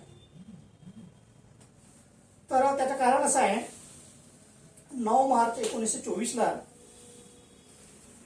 मुंबईच्या परळ येथील दामोदर हालेमध्ये बाबासाहेबांनी बैठक घेतली. एकंदरीत मूलनिवासी बहुजन समाजाच्या लोकांचे उत्थान होण्यासाठी आपल्याला एका केंद्रीय संस्थेची स्थापना करावी लागणार आहे. यासाठी ते बैठक आयोजित करण्यात आली आणि त्या बैठकीमध्ये बाबासाहेबांनी सांगितलं, एज्युकेट, एज्युटेट अँड ऑर्गनाइज. शिका, संघर्ष करा आणि संघटित व्हा. संघर्ष सुद्धा कशासाठी करा? संघटित होण्यासाठी. आपली लोक संघर्ष करत आहेत कशासाठी? हक्क अधिकार मिळवण्यासाठी. संघटित न होता हक्क अधिकार कसे मिळतील? आपण मोबाईल ऑपरेट करतो, कॉम्प्युटर ऑपरेट करतो, एक स्टेप जरी चुकली तर त्याचा रिझल्ट येत नाही. आपली अख्ख्या संघटनेची स्टेप चुकली असेल तर संघटनेचे परिणाम कसे येतील? आणि ही जी त्रिसूत्री होती, ही त्रिसूत्री डॉक्टर बाबासाहेब आंबेडकरांनी पहिलं संघटन जे निर्माण केलं, ज्या संघटनेचं नाव होतं बहिष्कृत हितकालीन सभा. 20 जुलै 1924 जेव्हा स्थापन करण्यात आली तेव्हा त्या सभेचं हे ब्रीद वाक्य राहिलेलं आहे. तर एज्युकेट, एज्युटेट अँड ऑर्गनाइज असंच म्हटलं पाहिजे आणि तसंच समाज जीवनामध्ये प्रतिबिंबित केलं पाहिजे, जेणेकरून जनतेला आपण संघटित होण्यासाठी संघर्ष करायला लावला पाहिजे. म्हणजे आपण संघटित झाल्यावर काय करायचे हे आपण ठरवूया, पण संघटित होण्यासाठी असे प्रयत्न करावे लागतील. आणि हे बाबासाहेबांनी एकाच ठिकाणी म्हटलेलं आहे असं, अनेक ठिकाणी म्हणत असताना हाच क्रम वापरलेला आहे. आणि एज्युकेट या शब्दाचा अर्थ मराठीमध्ये जो ट्रान्सलेशन आहे त्या ट्रान्सलेशन मध्ये शिका असं नाही, सुशिक्षित करा असं आहे. म्हणजे आपण म्हणताना आता शिक्षित करा, शिका असं म्हणत राहतो ना, त्याचं ट्रान्सलेशन लिहिलेलं आहे, सुशिक्षित करा. म्हणजे आपल्या समाजामध्ये ट्रेमेंडस माणसं शिकलेली जरी असली तरी ही माणसं सुशिक्षित झालेली नाही. त्याचे दुष्परिणाम आपण बघत आहोत. या माणसांना सुशिक्षित कसं करायचं या अनुषंगाने आपल्याला योजना आखून अंमलबजावणी करावी लागेल. आणि ही जी त्रिसूत्री होती, ही त्रिसूत्री 20 जुलै 1942 डॉक्टर बाबासाहेब आंबेडकरांनी नागपूरला 3 दिवसाचं जे अधिवेशन घेतलेलं आहे त्या अधिवेशनामध्ये या त्रिसूत्रीला पंचसूत्रीमध्ये परावर्तित केलेलं आहे. मग ती काय पंचसूत्री होती हे सुद्धा आपण तपासलं पाहिजे. तर ती पंचसूत्री अशी होती, educate, agitate and organize with be faithful and not to lose hope means be hopeful. म्हणजे सुशिक्षित करा, संघर्ष करा, संघटित व्हा आणि विश्वास ठेवा आणि विश्वास ठेवल्यानंतर सुद्धा आपण आपलं कार्य करत असताना तुम्ही आशा ठेवली पाहिजे. असं होऊ शकते की अनेक कार्यकर्ते काम करत असताना सातत्यानं म्हणत असतात की आम्ही फार काम केलं, असं वाटते की यांनी बाबासाहेबांपेक्षा सुद्धा जास्त काम केलं. तर बाबासाहेब असं म्हणतात की तुम्ही तुमच्याला जे ध्येय अचिव्हमेंट करायचं आहे त्या ध्येयाच्या उच्च कोटीच्या जागेपर्यंत तुम्ही पोहोचले असणार आणि तुम्ही निराश होऊन जे सोडून दिले तर कदाचित थोड्या कारणासाठी ते ध्येय अपूर्ण राहील. म्हणून तुम्ही आशा सोडू नका आणि शेवटच्या क्षणापर्यंत काम करत राहा. हा बाबासाहेबांचा पंचसूत्री संदेश आहे 20 जुलै 1942चा. तो आपण नीट समजून घेतला पाहिजे. दुसरं बाबासाहेब आंबेडकरांचा एक पंचसूत्री संदेश आहे. तो पंचसूत्री संदेश असा आहे, त्या पंचसूत्री संदेशामध्ये बाबासाहेबांनी असं म्हटलेलं आहे, 12 डिसेंबर 1955 औरंगाबादचे भाषण आहे. आणि औरंगाबादच्या भाषणामध्ये असं म्हणतात बाबासाहेब, विद्या, प्रज्ञा, करुणा, शील व मैत्री या तत्वानुसार विद्यार्थ्यांनी आपले चारित्र्य घडविले पाहिजे. जरी हे विद्यार्थ्यांसाठी म्हटलं असलं तरी समग्र मानव जातीसाठी लागू पडते. आपण सर्वांनी त्याची नोंद घेऊन आम्ही त्याची अंमलबजावणी करू शकतो का याचा सुद्धा विचार केला पाहिजे. सातत्याने एक बाब बोलली जाते की पोटात अन्न असल्याशिवाय तो व्यक्ती काम करू शकणार नाही. मान्य आहे, पोटात अन्न असल्याशिवाय तर काम करू शकणार नाही, पण ज्यांच्या पोटापेक्षा जास्त अन्न आहे ते काम करतायत का? मग ते जर करत नसतील ते वाक्य सुद्धा चूकच आहे. म्हणजे गरज काय आहे, पोटात अन्नाची जेवढी गरज आहे त्यापेक्षा त्याला काय करावं लागणार आहे या अनुषंगाने तो माणूस कन्व्हिन्स असला पाहिजे. तो कन्व्हिन्स असेल तर पोटात अन्न नसेल तरी करेल की, कसं करायचं हे तो ठरवेल. आणि या कारणामुळे आपल्याकडे उच्च शिक्षित लोकांना सुद्धा त्याचं मर्म कळलेलं नाही. त्यामुळे आपली उच्च शिक्षित माणसं सुद्धा आज संघटनेत काम करताना दिसत नाही. कारण त्याला कळलं त्याने करायचं काय ते. त्याला फक्त एवढंच माहित आहे, जय भीम म्हणायचं, बाबासाहेबांना आपल्यासाठी काहीतरी केलं होतं. अरे काहीतरी केलं होतं म्हणजे काय काय केलं होतं नेमकं? त्याला असं उभं करा लाईन मध्ये, त्याला 2 मिनिटं त्यावर बोलता येत नाही. हे काय झालेलं असतं त्याचे कारण असं आहे, डॉक्टर बाबासाहेब आंबेडकरांनी 1956च्या काळामध्ये training school for entrance to new politics या नावाची संकल्पना पुढे आणली होती. आणि आपणाला समाज जीवनामध्ये शासनकर्ते जमात व्हायचं असेल किंवा राजकारणात आपली माणसं टिकावी असं वाटत असेल किंवा बाबासाहेबांना अपेक्षित असणारं राजकारण करायचं असेल तर आपणाला नव्याने राजकारणात येणाऱ्या लोकांना आपल्याला प्रशिक्षित करावं लागेल. आणि ती शाळा बाबासाहेबांनी 56 सुरू केली. बाबासाहेब केल्यानंतर मार्च 1957 पर्यंत ती चालली, म्हणजे 9 महिने चालली. त्यानंतर कुठल्याही राजकीय पक्षाला असं वाटलं नाही की आपण अशी एखादी शाळा सुरू करावी म्हणून. मग आपलं राजकारण कसं यशस्वी होईल? आणि भाषणामध्ये अनेक लोक सांगतात आम्हाला शासनकर्ते जमात व्हायची आणि उच्च स्वरामध्ये हे सांगतात की बाबासाहेबांनी सांगितलं जा आणि आपल्या भिंतीवरती कोरून ठेवा, लिहून ठेवा. काय भाषणामध्ये सांगणाऱ्या लोक तरी आपल्या घराच्या भिंतीवर तसं लिहितात का? मग ते जर लिहित नसतील तर त्यांना तसं म्हणण्याचा काही अधिकार आहे का? भारतातला मी पहिला माणूस असेल माझ्या घराच्या भिंतीवर ते लिहिलेलं आहे, ठळक अक्षरात लिहिलेलं आहे. माझा विरोधी माणूस जरी असेल तरी घरासमोर उभं राहून तो वाचत असतो ते काय लिहिलेलं आहे. मी ते लिहिल्यानंतर त्या डोंगरामध्ये आमचे एक वकील आहेत हायकोर्टाचे, त्या वकिलाने स्वतःच्या घरावरती ते वाक्य लिहिलं. तर कुठंतरी आपल्याला कृतिशील व्हावं लागेल. आपण सर्वच गोष्टी थेरॅटिकल सांगून हे फार काही चालणार नाही. या अनुषंगाने डॉक्टर बाबासाहेब आंबेडकरांनी 21 ऑगस्ट 1955 असं म्हटलं होतं, political party does not exist for winning election. म्हणजे फक्त निवडणुका जिंकणे हे राजकीय पक्षाचं काम नाही, but for educating, educating and organising people. म्हणजे ते जी त्रिसूत्री आपण म्हणतो त्याचा क्रम इथं सुद्धा तसाच आहे. म्हणजे काही लोकांना चुकून असं वाटत असेल की बाबासाहेबांनी तसं म्हटलं नव्हतं, तर आपण अनेक ठिकाणचे जे कोटेशन बघतो त्याच्यामध्ये काय क्रम आहे हे बघितलं पाहिजे. ते जर आपण चुकीने वापरत असलो तर आमच्या येणाऱ्या परिणाम सुद्धा चुकीचेच राहतील. याची सुद्धा आपण त्या अनुषंगाने जाणीव ठेवली पाहिजे. मग भारतामध्ये आपल्याला आपल्या विचाराचा एखादा राजकीय पक्ष टिकवायचा असेल किंवा निर्माण करायचा असेल तर आपल्याला जनतेला सुशिक्षित करण्यासाठी प्रयत्न करावा लागेल. आज बहुजन समाजातील पक्ष संघटना आणि संस्थांमध्ये काम करणारे एक्झिक्युटिव्ह मेंबर्स जे आहेत ते त्यांच्या संघटनेत काय घडत आहे हे कार्यकर्ते सांगतच नाही ना. मग ते पक्ष संघटना संस्था वाढेल कशी? हे सर्व पक्ष संघटनेची हीच अवस्था आहे. म्हणजे एखाद्या संघटनेच्या अध्यक्षाला जर म्हटलं तू तुझ्या कार्यकर्त्यांना घेऊन ये ट्रेनिंगसाठी, तू दुसऱ्या कार्यकर्त्यांना आणत नाही. त्याला ही भीती आहे की माझा कार्यकर्ता सुद्धा माझ्यासारखा जर झाला तर उद्या तो माझ्यासोबत राहणार.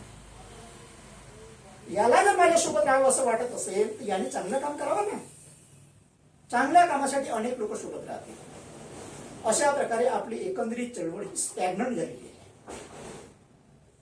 आणि सातत्यानं अनेक लोकांना जरी वाटत असलं राजकारणामध्ये यशस्वी व्हावं तर राजकारणात यशस्वी होण्यासाठी ज्या ज्या गोष्टी कराव्या लागतात त्या आपण कराव्यात ना. फक्त विचारधारा सांगून आपलं राजकारण यशस्वी होणार नाही. कांशीरामाने यापूर्वीच सांगितलेलं आहे, we must have to strengthen the non political roots. गैर राजनीतिक मुळं जोपर्यंत मजबूत करत नाही तोपर्यंत आपलं समाज जीवनामध्ये अस्तित्व निर्माण होणार नाही. फक्त विचारधारा सांगितल्याने काही माणसं प्रेरित होतीलही पण तुम्हाला काही यशापर्यंत नाही पोहोचता येणार. जसं भारतामध्ये आधुनिक लोकशाहीचे यशस्वीतेसाठी बाबासाहेबांनी अटी आणि शर्ती सांगितलेल्या आहेत तशाच राजकारणात यशस्वी होण्यासाठी अटी आणि शर्ती आहेत. त्यापैकी ते 1955 भाषण ही त्याचीच कंडिशन्स आहे की जनतेला तुम्ही एज्युकेट करा. जनतेला कशासाठी संघर्ष करायचा आहे यासाठी तयार करा जेणेकरून ते संघटित होऊ शकते. आणि ती माणसं जर संघटित झाली तर ती संघर्ष करायला पण तयार होतील. त्यासाठी 1955 बाबासाहेबांनी तशा प्रकारचा संदेश दिलेला आहे. हे संदेश आपण नीट समजून घेतले पाहिजे. आणि या अनुषंगाने आपण एक विचार केला पाहिजे की आजच्या कार्यशाळेच्या अनुषंगाने आपणास जो संदेश पाठवण्यात आलेला आहे त्या संदेशात असं लिहिलेलं आहे की ज्या समाजात 10 डॉक्टर 20 वकील आणि 30 इंजिनियर निर्माण होतील त्या समाजाकडे कुणी डोळे वटरून बघण्याची हिंमत करणार नाही.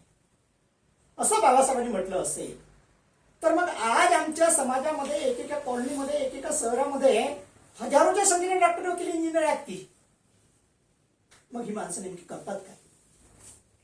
हे काहीच करत नसतील. त्याच्या मागचं एकमेव कारण आहे की त्यांना काय करावं हे माहीतच नाही आहे. तर किमान ते माहीत करून घेण्यासाठी तरी एकत्र आलं पाहिजे. आणि मी मागे 2 वर्षापासून माझा प्रयोग सुरू केलेला आहे. या प्रयोगामध्ये एकही संदेह खंड पडलेला नाही. मी कधी कुणाला सांगितलेलं नाही की माझ्याकडे ही समस्या आहे त्यामुळे हे होणार नाही. उलट पक्षी वर्षामध्ये 52 आठवडे असतात त्यापेक्षा जास्त वर्कशॉप मी घेतलेले आहेत. भारतामध्ये कुणीही घेतलेलं नसेल.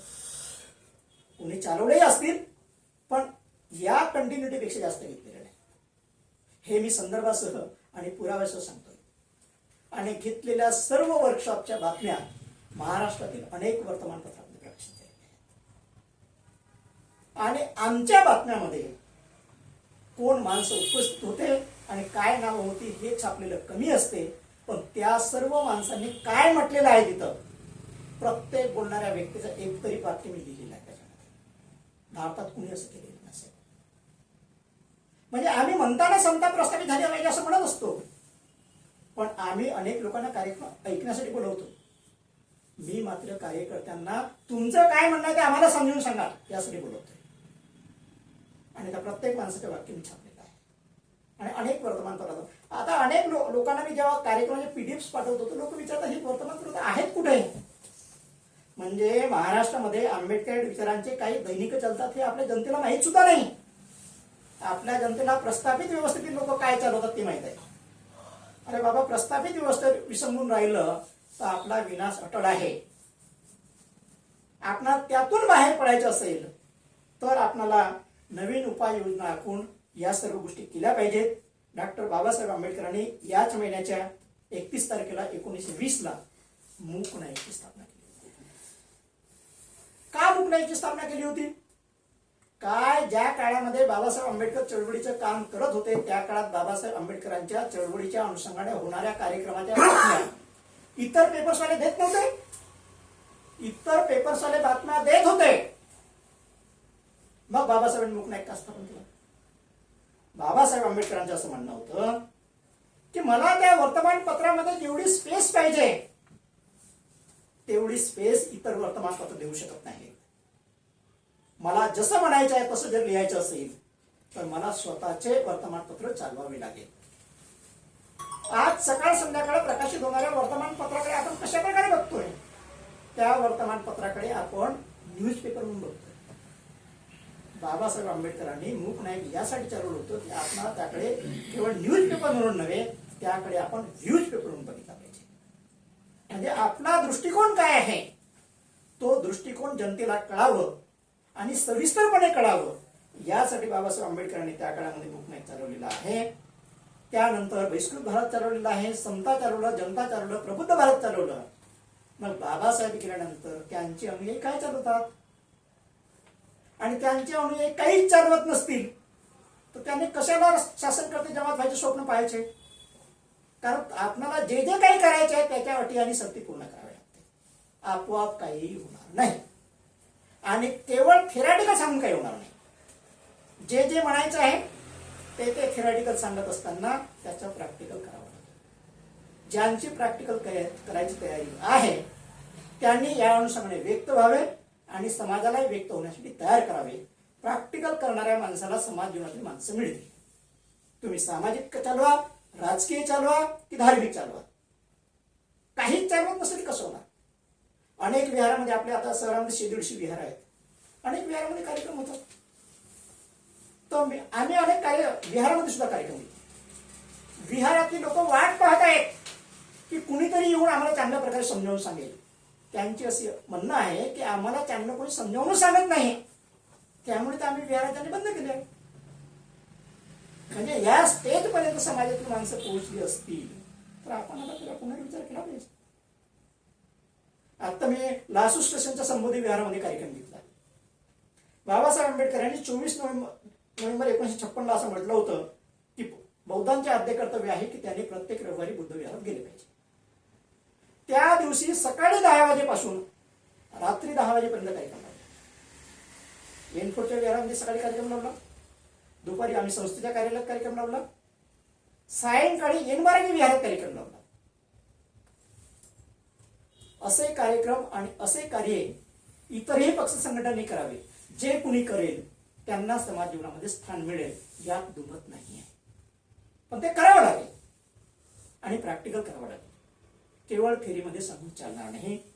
तर या सर्व बाबी विचार केला तर आपण सातत्यानं असं म्हणत असतो, शाक्यगणाचं वज्जीगणाचं सातत्यानं आपण उदाहरण देत असतो. पण त्या शाक्यगणाने आणि वज्जीगणाने एकत्र येण्यासाठी कुठल्या प्रकारची पहल केली होती याचं मात्र आपण विसरून जातो. म्हणजे आपण कार्यशाळेला या म्हटलं, सेमिनारला या म्हटलं तर आपली माणसं पोहोचत नाही ना. म्हणजे आम्हीच आमच्या कॉजसाठी तेवढे समर्पित नाही आहोत हे आमच्या वर्तनातून सिद्ध होते. तर आम्ही आता आपल्या वर्तनात बदल केला पाहिजे. आजूबाजूची माणसं कोण काय करतात सोडून द्या. किमान ज्याला कळलेलं आहे त्याने तरी स्वतःच्या वर्तनात बदल करावा आणि या सर्व बाबतीत कशा घडून येतील यासाठी प्रयत्न केला पाहिजे. समाज जीवनामध्ये अनेक प्रकारचे लोक काम करत आहेत. माझं असं म्हणणं आहे की किमान तुमच्यामध्ये जे साम्य असेल त्या साम्य स्थळावर तर काम करा. म्हणजे समोरच्या एखाद्या माणसाशी आपलं 100% जरी पटत नसलं, 10% पटेल, 20% पटेल, 50% पटेल, जेवढं पटते तेवढं तरी सामावून घ्या ना. आपलं तेही होत नाही. उलट पक्षी अनेक लोक एक दुसऱ्यापासून फारकत घेऊन वागत असतात. यातून आपलं फारसं काही पुढे जाणार नाही. आणि उरला मुद्दा आर्थिकच्या अनुषंगाने. आर्थिकच्या अनुषंगाने माणसं सक्षम तेव्हाच होती जेव्हा तो मोठा समजून होतो. देशाचा अर्थसंकल्प जाहीर होतो. आपल्या अर्थसंकल्पावरती बहुजन समाजातील कुठलीही पक्ष संघटना ना अर्थसंकल्प जाहीर झाल्यावर ना अर्थसंकल्प जाहीर होण्यापूर्वी एक शब्द सुद्धा बोलताना मला दिसत नाही. मी मात्र या अनुषंगाने माझ्या लाईफमध्ये अनेकदा कामं केलेली आहे, त्याचे चांगले परिणाम पाहिजे. जर आपल्याला त्या अनुषंगाने विचार करायचा असेल तर सशुद्ध विचार केला पाहिजे. आणि इंडस्ट्रीमध्ये आपल्या लोकांनी खरंच विकसित व्हावं असं वाटत असेल तर प्रॅक्टिकली आपल्याला कांशीरामांनी म्हटल्याप्रमाणे नॉन पॉलिटिकल रूट्स मजबूत करण्यासाठी इंडस्ट्री निर्माण केल्या पाहिजे. आणि ते करण्यासाठी कोऑपरेटिव्ह सेक्टरमध्ये 10 लोकांनी, 20 लोकांनी, 50 लोकांनी सातत्यानं एकत्र येऊन जर चर्चा केली तर पहिल्या स्टेजमध्ये काही होणार नाही, पण महिन्या 6 महिन्याने, वर्षभराने त्याचे परिणाम तुम्हाला पाहायला मिळते. पण वर्ष 6 महिने तरी तुम्हाला सातत्यानं फ्रिक्वेन्सी ठेवून एकत्र यावं लागेल. आपण एकत्र येतो कशासाठी हेच बहुतांश लोकांना माहित नसते. म्हणजे सकाळी विहारामध्ये काही लोक एकत्र येतात, मी त्यांना अनेकदा विचारतो तुम्ही येता कशासाठी एकत्र, काय ऑब्जेक्टिव्ह काय तुमचं? कारण ती माणसं जी बुटवंदना घेतात किंवा पंचशील त्रिसंग घेतात ते म्हणतात पालीमध्ये, समोरच्या कुठल्याही माणसाला पाली कळत नाही. म्हणजे अप्रत्यक्षपणे येणाऱ्या लोकांना तथागताची विचारधारा कळू नये यासाठी ते काम करत आहेत ना, आणि वर्षानुवर्ष त्यावरती आपली ऊर्जा खर्च करत आहेत. तुम्ही पालीमध्ये तेव्हा सांगा जेव्हा तुम्ही जनतेला पाली शिकवणार, आणि आजच्या परिस्थितीमध्ये जनतेला जी भाषा कळते त्या भाषेमध्ये तुम्ही सांगितलं पाहिजे.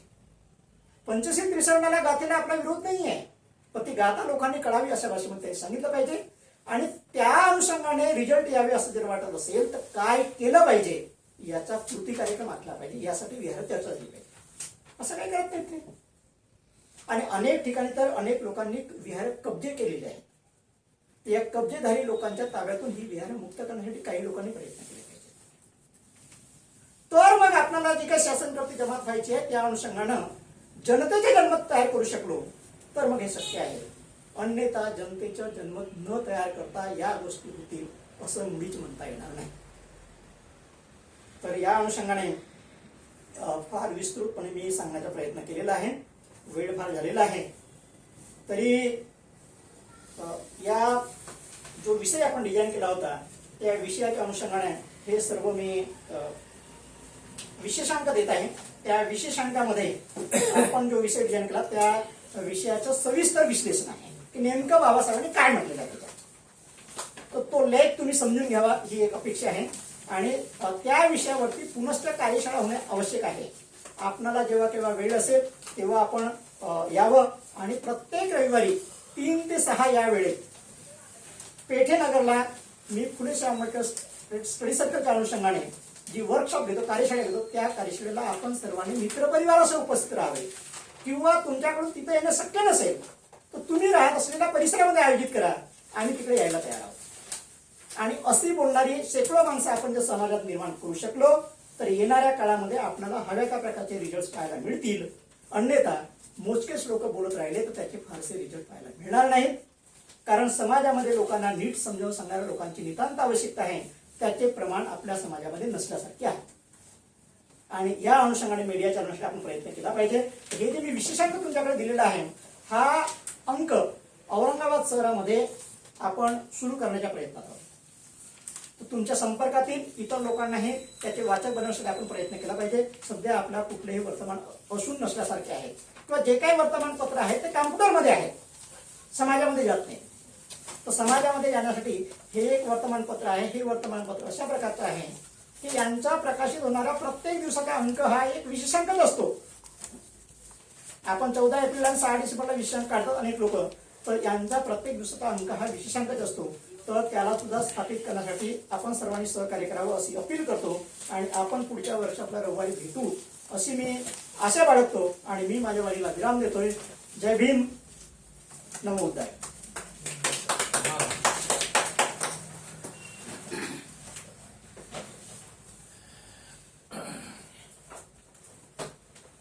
मला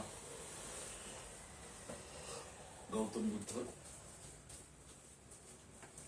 बाबासाहेब आंबेडकर काय problem?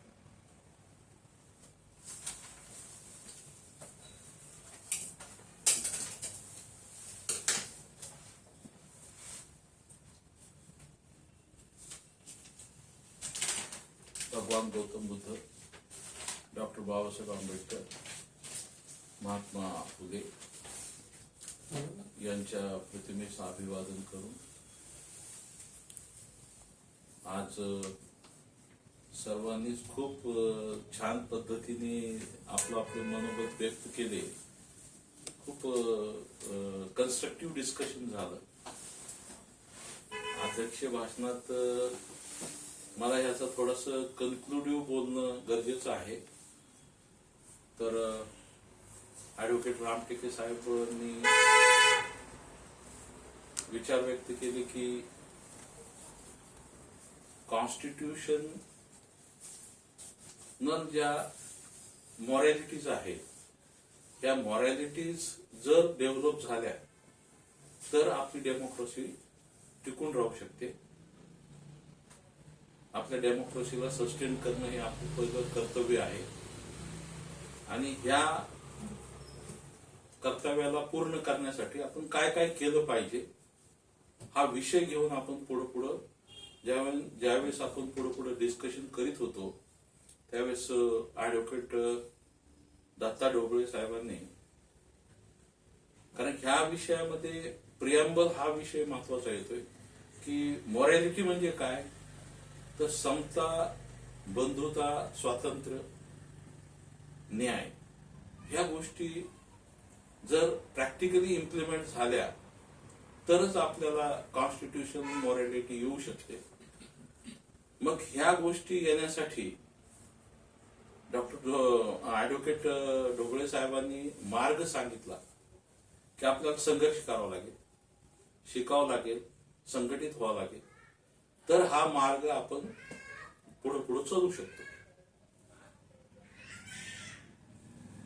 प्रोफेसर देवरे सरांनी ह्या गोष्टीवर प्रकाश टाकला की ठीक आहे, तुम्ही संघर्ष करू शकता, पण कोणत्या दिशेने करायचा. तर त्यांनी दिशा सांगितली की तुम्हाला बुद्धिझम प्रमाणे तुमची नैतिकता डेव्हलप करावं लागेल. गौतम बुद्ध म्हणलेले की मन हे एका जमिनीसारखं आहे, त्याला मशागत जर केली तर तुम्ही त्याच्यातून चांगलं जे तुम्ही पीक टाकणार ते तुमच्याकडे उगवू शकतं. तर तुमच्याकडे मॉरॅलिटीचं जे पीक आहे ते चांगलं भोगावं लागेल, तरच आपण आपली सुपीक जमीन करू शकतो.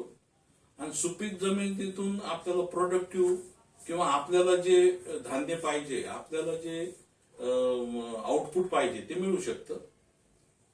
आपल्याला आउटपुट पाहिजे फ्रीडम, इक्वॅलिटी, फ्रॅटर्निटी आणि जस्टिस.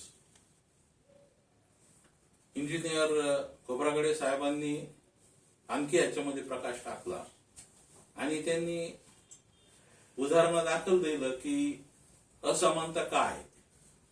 असमानतेचे कारण मुख्य आहे की जो इतिहास पाहिला तर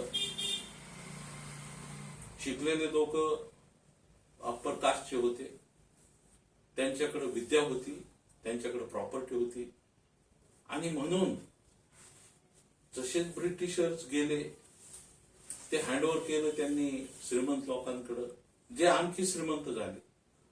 आणि अस्पृश्य लोकांना बाबासाहेबांमुळं क्रांती घडली, पण बाबासाहेबांचं आयुष्य हे लिमिटेड असल्यामुळे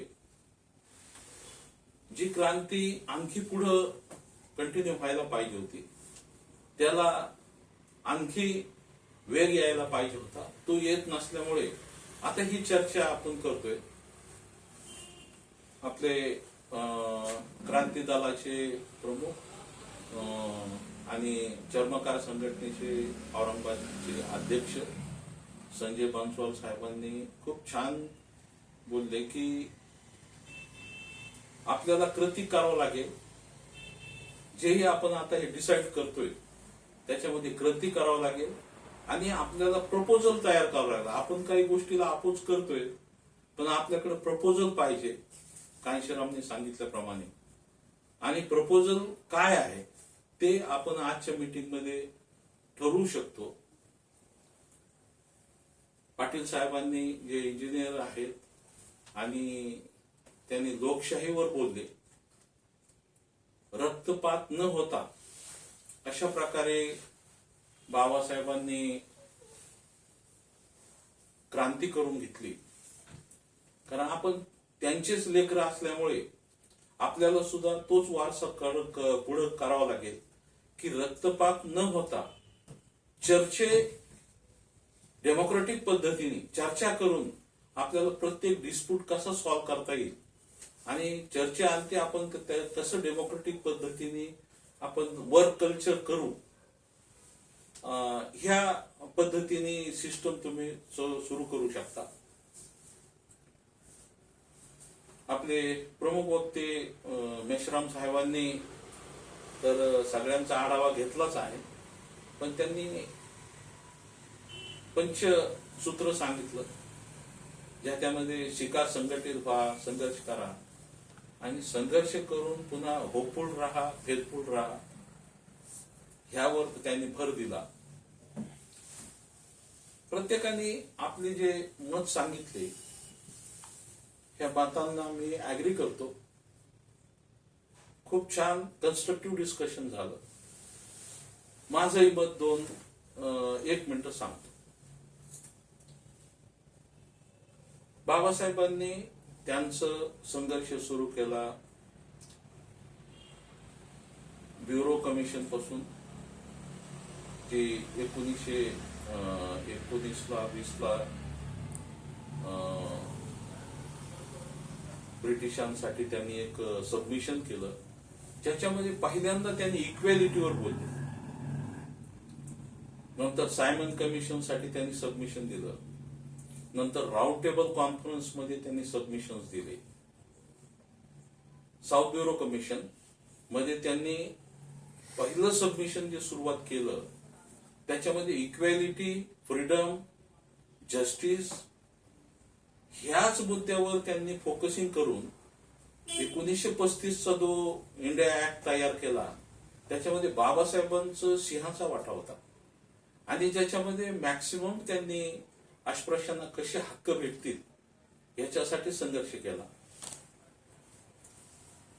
पण जसं जसं बाबासाहेबांची चळवळ पुढे बाबासाहेबांची आली तसं त्यांनी मूक नाईक सुरू केला. म्हणजे त्यांना प्रसार करायचा होता की माझं काय व्ह्यूज आहे, मी काय सांगतोय, तुम्ही ट्रान्सफॉर्म कसं झालं पाहिजे याच्याकडे बाबासाहेबांचं लक्ष गेलं आणि म्हणून त्यांनी मूक नाईक, बहिष्कृत भारत, समता ही मीडिया सुरू केली. त्याच्यानंतर त्यांनी सोशल ट्रान्सफॉर्मेशन कडे लक्ष दिलं आणि त्यांनी 14 ताळ्याचा संघर्ष, राम मंदिराचा संघर्ष हा केला. प्रॅक्टिकली त्यांना समता आणायची होती. ज्यावेळेस मंत्रिमंडळात ते आले कायदा मंत्री म्हणून, तर त्यांनी असे कायदे तयार केले की ज्याच्यामुळं प्रत्येकाला न्याय कसा मिळेल.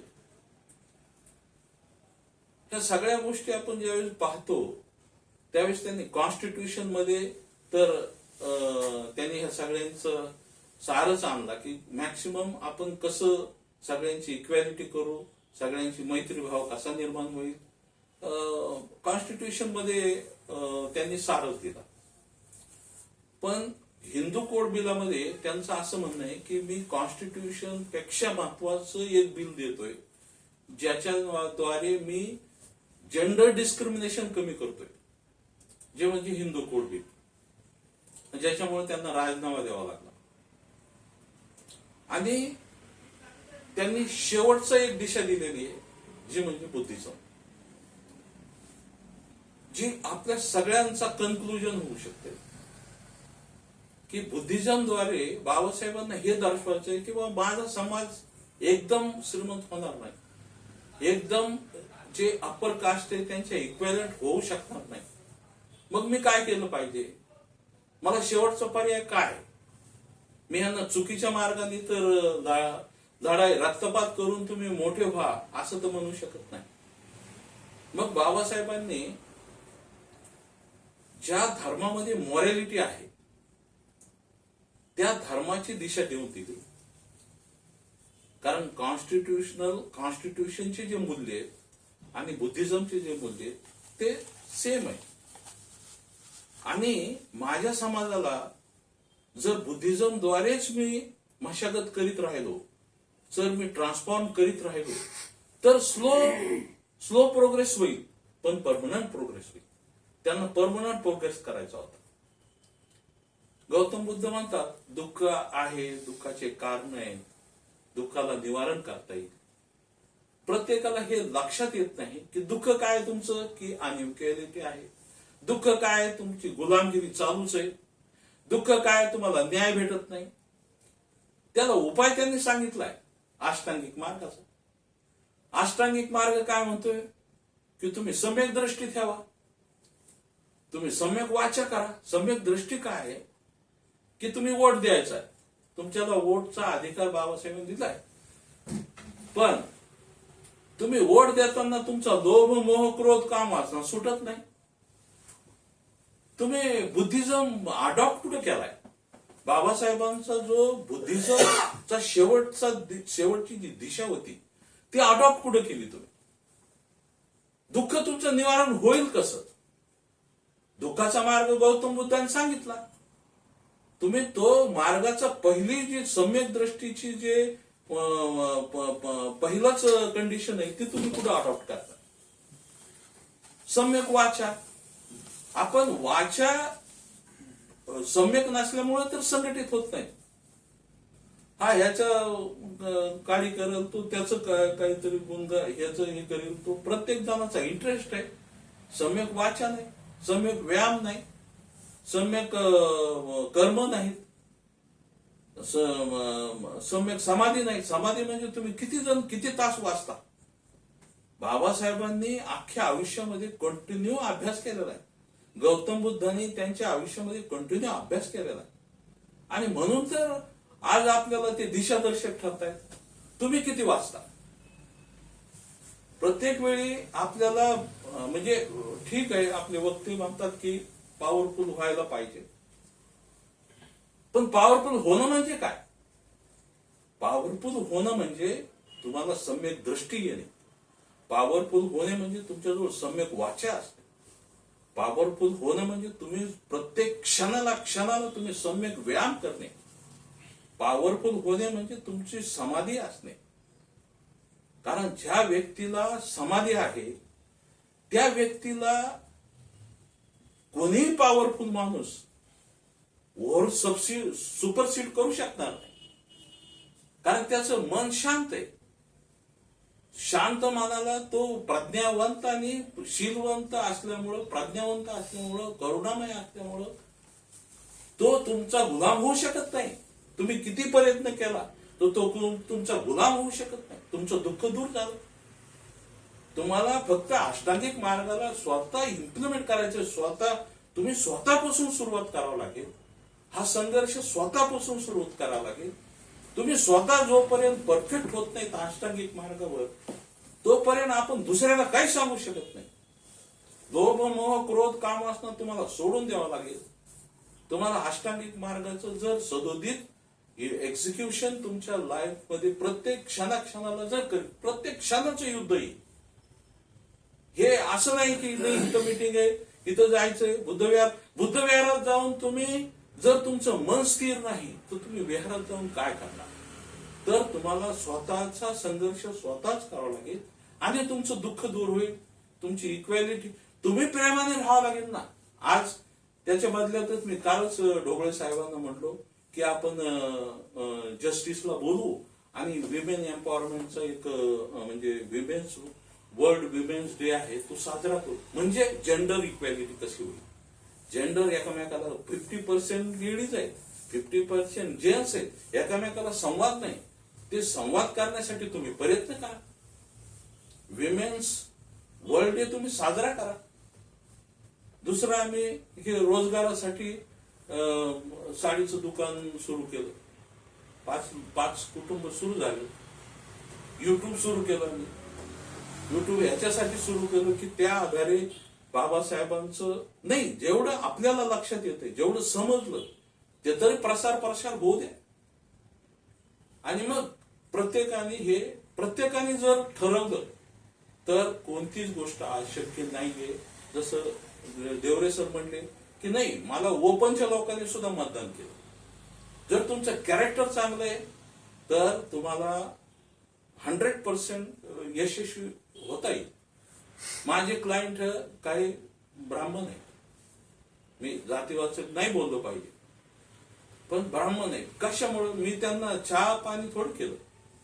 पण त्यांना हे लक्षात येतं की नाही यार हा तो करू शकतो काम, माझं काम तो सॉल्व्ह करू शकतो. तुमच्याजवळ तेवढी तुमचं स्किल वाढवा, तुमची प्रज्ञा वाढवा, तुमचं सौम्यता वाढवा, तुमचं पोलाइटनेस वाढवा, तुमचं टॉलरन्स वाढवा, तुमचं पेशन्स वाढवा. तुमच्या गुणांमध्ये तुम्ही जर गुणी झाला, बाबासाहेब म्हणले सुद्धा की माझ्या कॅरेक्टरवर लोक भितात पार्लमेंटमध्ये, माझ्या शिक्षणाला कोणी भेट नाही. गौतम बुद्धाजवळ तरी काय होतं? कॅरेक्टर होतं. कॅरेक्टर असल्यामुळेच आज अजातशत्रू त्यांना सरेंडर झाला. मी शेवटी सगळ्यांचा आभार मानतो की त्यांनी प्रत्येकाने आपलं कॉन्ट्रीब्युशन केलं आणि खूप छान वाटलं की प्रत्येक जणांनी जीव तोडून, म्हणजे त्याच्यामध्ये तळमळीने प्रत्येक जण तळमळीने बोलत होता. त्याच्याबद्दल मी माझ्यातर्फे प्रत्येकाचा आभार मानतो आणि थांबतो. जय